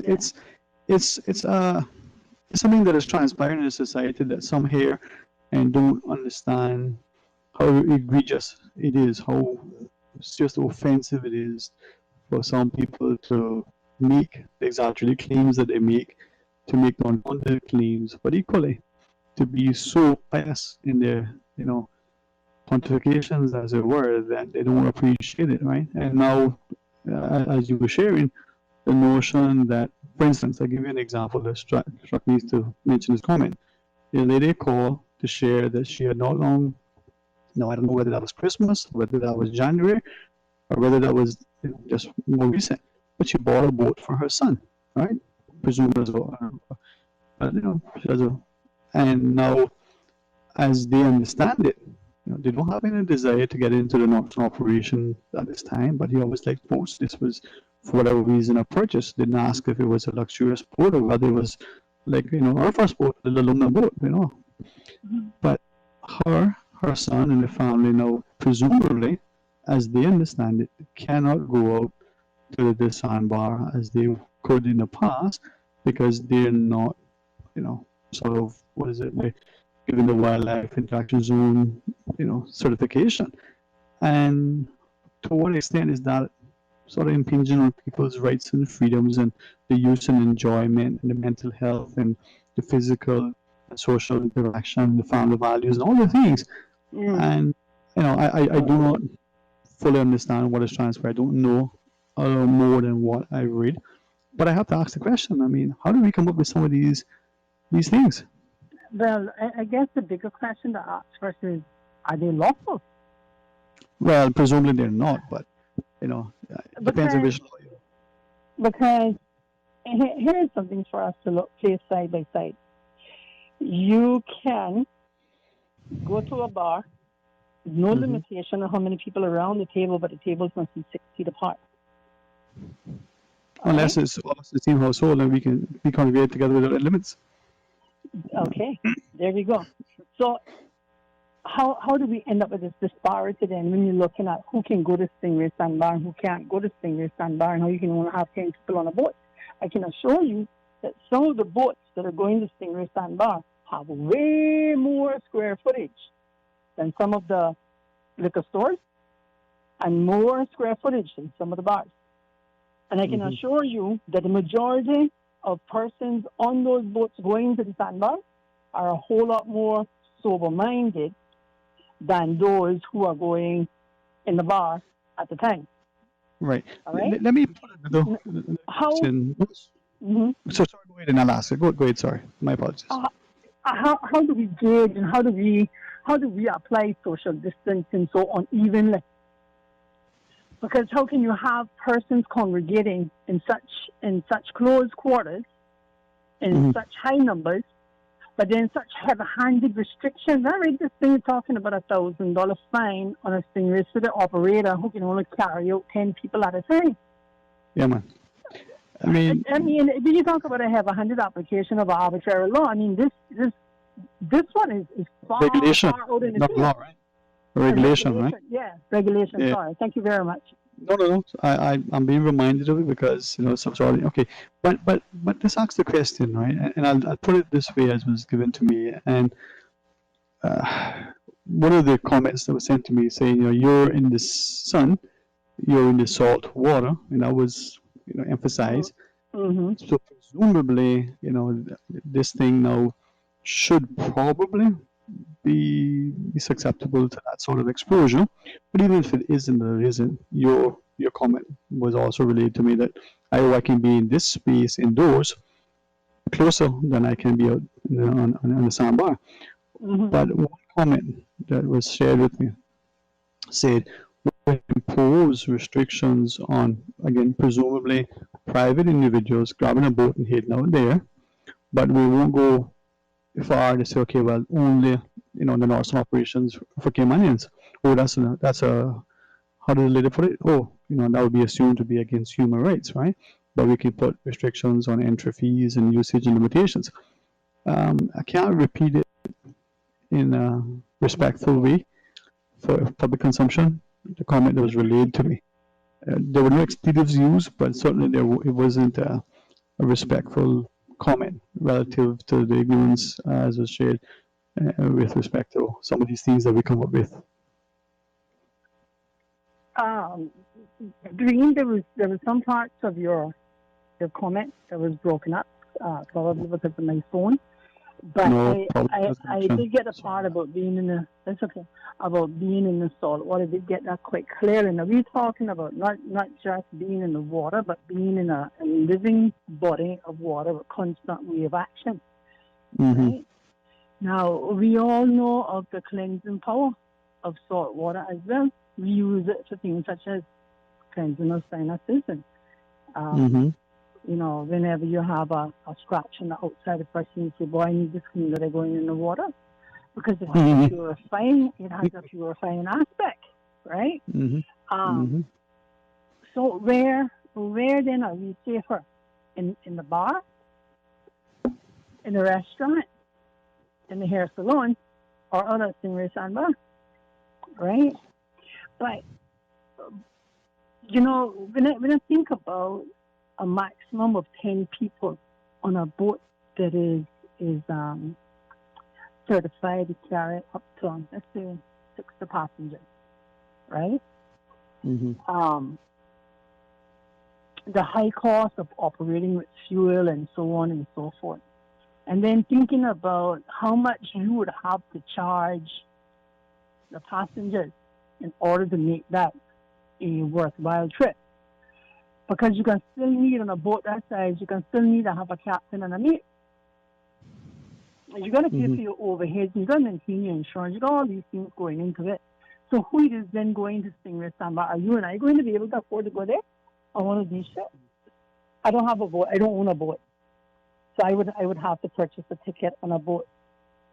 How am I going to get to Stingray Sandbar? Because just having been in the business and contemplating the cost of that ticket right there, right? I wouldn't be able to take my mother on a trip either, because I wouldn't be able to buy 2 tickets at once. So who it is that getting priced out of the market? I know that there are classes of people on the island who can afford to purchase those tickets, but I wouldn't be able to, and the average persons in my community wouldn't be able to either. But there are persons who have been going out there, right? Now, going back, if I can, to before you do, I was just going to ask, we got the 50 past break or thereabouts. You want to continue that after your time to continue so we can? After the break? Okay. Yeah. Yeah, man. Boy, you the boss, man. All right. Let's pick up that conversation. Don't forget your point. Stay tuned for Talk Today. Green Turtle, modern solutions to get you through the new normal. Download the Green Turtle app now and top up yours or a loved one's phone with any mobile carrier in any destination. Home delivery of laptops, tablets, phones, accessories, and iTunes and major online retailer gift cards. And now, home deliveries of groceries and courier service. Guaranteed delivery within 2 hours from 9 a.m. to 3 p.m. Visit their list of products at greenturtle.ky or download the Green Turtle app today. Green Turtle is not only the future of mobile, but today it can help save a life. Take a ride on the Green Turtle Express today. Download the Green Turtle app, the future of mobile, saving lives today. At Seaboard Marine, customers often ask us questions about their shipments. Hi, I'm thinking of buying a car from the States. Which port do you ship out of? Hi, we ship out of Miami, Houston, and Brooklyn. Just let us know your port of choice and we can provide you with a quotation and answer any questions you may have on insuring and protecting your vehicle during its journey. Shipping shore to shore, Seaboard. 89.9 Radio Cayman helps you to weather the storm during this hurricane season. One of the most crucial elements of hurricane preparedness is storm awareness. During the season, it is of utmost importance to pay attention to the latest local weather forecast, as hurricanes do not suddenly form or strike. There are various methods of advanced notification.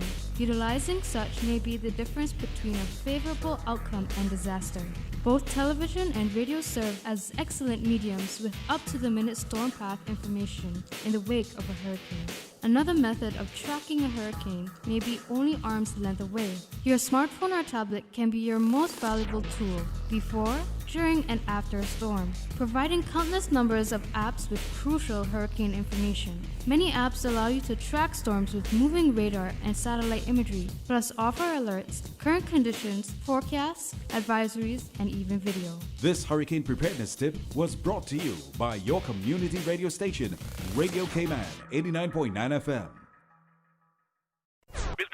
Radio Cayman's Business Buzz returns to the air on July 14th at 7:30 a.m. COVID-19 has impacted every business differently. Some were able to shift to a remote work model, while others adjusted operations by offering curbside delivery, online services, or simply remain closed. As businesses reopen and adjust to the new normal, we here at Radio Cayman will be doing our part by featuring various industries to keep you up to date with initiatives, developments, and topics from the local business world. Good morning, Cayman, and welcome to another Radio Cayman's Business Buzz. Join Sabrina Turner on July 14th for the Business Buzz, right here on Radio Cayman. Talk today. But I do have some questions. Talk today. Cayman Islands' foremost listeners' participation program. Talk today. Because there are more questions than answers. What the public is saying. Waiting to take your calls right now. Sterling Dwayne Ebanks. Hey, good afternoon. Welcome back. With 9 minutes remaining in the game. Feels like, we're playing for the World Cup. Ms. Katina Angman is on the other line. Thank you so much for the company, Ms. Katina. Thank you very much again, Dwayne. So, going back to the point that I had saved and reserved for the return after the break.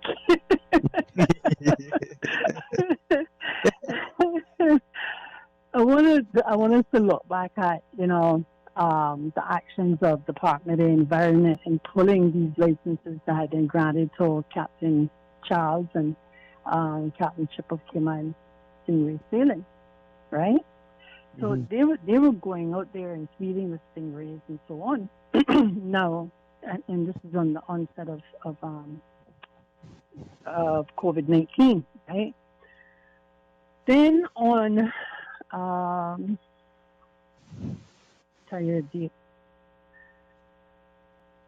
the newspaper article for the 21st of June 2020, 21st of June 2020, right? Mm-hmm. The Department of Environment talks about how taxing that taking care of the stingrays were. There was no reason for the Department of Environment to be out there because there were, like I wrote in my comment, in response to that, there were Caymanians who had taken up the responsibility, who were willing to go out there to do this, except their license was pulled. The license that was granted on the Department of Tourism was pulled by the Department of Environment with no explanation as to why. Okay? For some reason, Caymanians were not trustworthy enough. There was not enough marine enforcement to allow Caymanians who lived in that stingray, in that North Sound, who know that is all they know in life. I think some of them, if you put them out and give them a lawnmower, they wouldn't make it through the day, honestly, because the only way for them to function is out in that North Sound. Mm-hmm. Now, it made a hit, and it said in the article about working with Mr. Guy Harvey and his group and so on to get out there, right?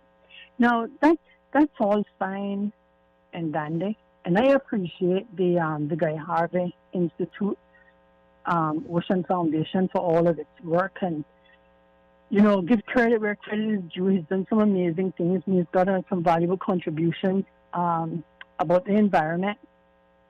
But we should never negate the value of our own Caymanian contributions in that North Sound, and that was what the Department of Tourism done, especially with the news article that it did, and it went on to say that in the article it went on to say that when it reopened, they were hopeful. Let me quote it for you.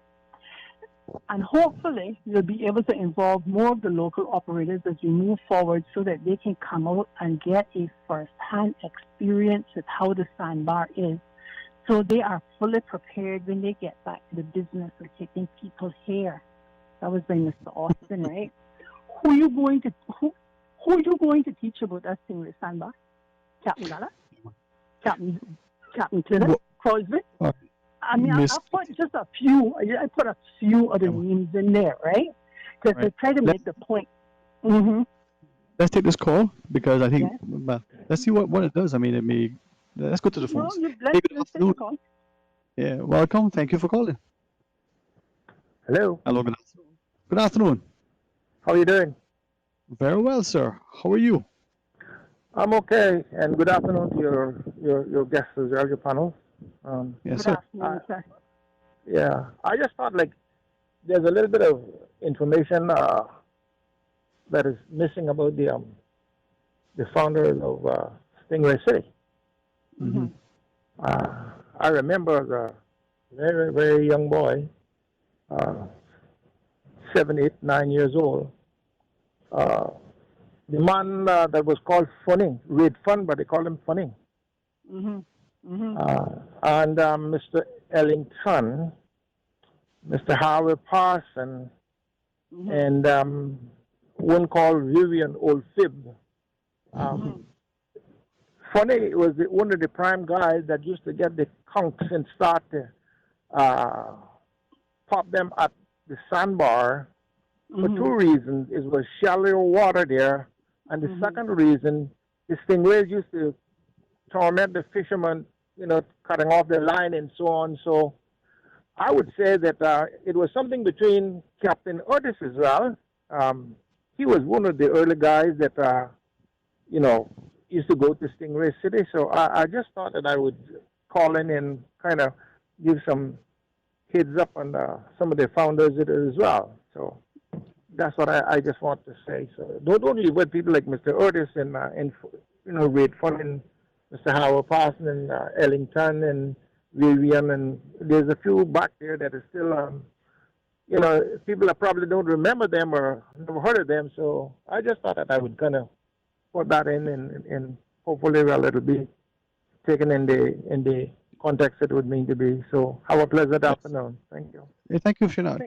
And continue, I think the caller highlights that notion that, you know, there are two things here that are very, very evident. As the caller shared, you know, the early sort of users and promoters and supporters, and now as you sharing the notion that as one person messaged, first there was a restriction on dive tanks, restrictions on diving, restriction on the renting of dive tanks, and now no restrictions. You know, who are we favoring? And more important, the question is asked, you know, who are we discriminating against? So, right. as you were sharing, Ms. Catino, and again, what, 3 minutes, Ms. Susan tells us? Okay, so we're probably running out of time? Yeah, we have 3 minutes, we get it. But is the problem then that, again, like so many things, right? Whether it's the bureaucracy, whether it's the idea of good intentions, whether it's the ill-informed, self-serving, you know, individuals who really have little or nothing in the game except the money that they hope to extract from it. Are we letting the tail wag the dog like we have with so many things? And this is just another one now that, if not addressed, is just going to become one of those sore points that we look at in history with discord? Well, first let me thank the caller for calling in and adding those names to our Stingray Sandbar history. We did mention Captain Erdis and Captain Solomon earlier in the conversation. Maybe he didn't hear that, or maybe it wasn't very clear because of my phone, but we did mention also Captain Erdis and Solomon. But very, very grateful for him for adding in those names and describing that interaction that was happening back in his time as well, which only goes to further verify how long that the Caymanian interaction has been out there at Stingray Sandbar. Doing like most things, right? If we sit down and let the canker spread, it will spread. You got to address it. You got to clean it up. You got to bandage it. You got to treat. You got to check and make sure that it is actually healing. And that's our responsibility. Now, let me tell you something. You see my Caymanian history, the true account, because I'm watching some things get written out, right? No, sorry, not watching. Watching the effort to write out some things out of my history to minimize the Caymanian participation and contribution to building this country. You see the names that he listed out just now? and the names that I listed out. You see, if you take out their contribution to building this country, we remove the financial impact that they had in building this country, all right, because they cease to exist. And then we then as Caymanians have never made a contribution into the popularity and into the value of Cayman as a tourism destination. It all becomes about everybody else and what they contributed, and the man who's dealing with the iguanas and the Mr. Kip who founded Stingray City. No, I'm very sorry, but it was some very, very brave seamen in this country who contributed immeasurably to building this Cayman Island that so many people born within and born without now have the privilege of enjoying its values and having the privilege of enjoying its financial kickbacks. And I'm going to make sure that I do all I can do, that they get their fair recognition throughout history for their contribution into building this country. Department of Environment should apologize. It should apologize to local operators for, one, the press coverage, and two, the way that they have treated local operators. To talk about, how they're going out there with Guy Harvey. Thank you very much, Mr. Harvey, for everything that you have done in this country. I will be the first to say thank you. But at no cost to the minimization of the effort of local Stingray City operators can I put Mr. Harvey above any of them who have contributed. They were out there a long time before Mr. Harvey knew that Cayman existed. So whatever praise and accolades need to be extended, let us extend it first to our own before we give it to other people. But I want to place it on the scale of this. If the government wants to tell private business owners in this country about respecting Caymanians and Caymanian contributions and Caymanians as worthwhile employees, why would the government treat local Caymanian Stingray City operators in such a fashion, in such a manner? It is embarrassing and it is offensive. It is a shame, and the Department of Environment should apologize to the local Stingray City operators for disregarding them when making decisions about Stingray Sandbar. But is this a case where a government department taking, initiative, or is it taking instructions from the responsible ministry or the politicians, or the puppet masters behind the scenes pulling the strings? I mean, the interest groups. I appreciate you raising, the questions and sharing the comments, but it comes down to, what are we going to do, and when are we going to do it? Let's continue. Any closing thoughts? Maybe this is a discussion, God's willing, we can continue tomorrow, and maybe there'll be some good sense transpiring between now and then when these, regulations will be, lifted and amended, show the respect that you say is warranted. Amen. Let us look forward to tomorrow with great hope, but let us do all that is assigned to us today towards having a brighter tomorrow. Yes, well, you go about your day in a safe, productive, positive way, and enjoy it. If you're spreading some mango jam on a saltine, or if you do it on a toast. Come across to the house, I got a bottle of mango jam here. Seriously, I got to put up there. I got it from Andrea. I got the mango jam from Andrea. I got to put up here. Thank you. I'll find my way and I'll get it. All right. Okay. God bless you. God bless the Cayman Islands. Amen. Well, you know what? As we live and work here, whether we lay our heads or make our bread and butter, let's make it a positive, productive place where we all live in harmony. When we disagree, we do so respectfully, but we're not ashamed of who we are or the ground and soil on which we stand. But if we're standing together in unison, we can see that it's going to be better, because we're looking for a safe, stable, secure society that is healthy in all respects. God's willing, the business bird gets on the way tomorrow, so please join with Sabrina as she comes back, from her hiatus, as it were, perhaps in the academic world. She was on sabbatical, and then come back for Talk Today for after the midday news and midday meditation for more dialogue and discourse. Until then, be blessed. Talk Today is brought to you by Fidelity Bank. For all your banking needs, visit fidelitygroup.com. Fidelity, we're good for you. Also brought to you by greenturtle.ky. Take a ride on the Green Turtle Express today. Download the Green Turtle app. The future of mobile, saving lives today.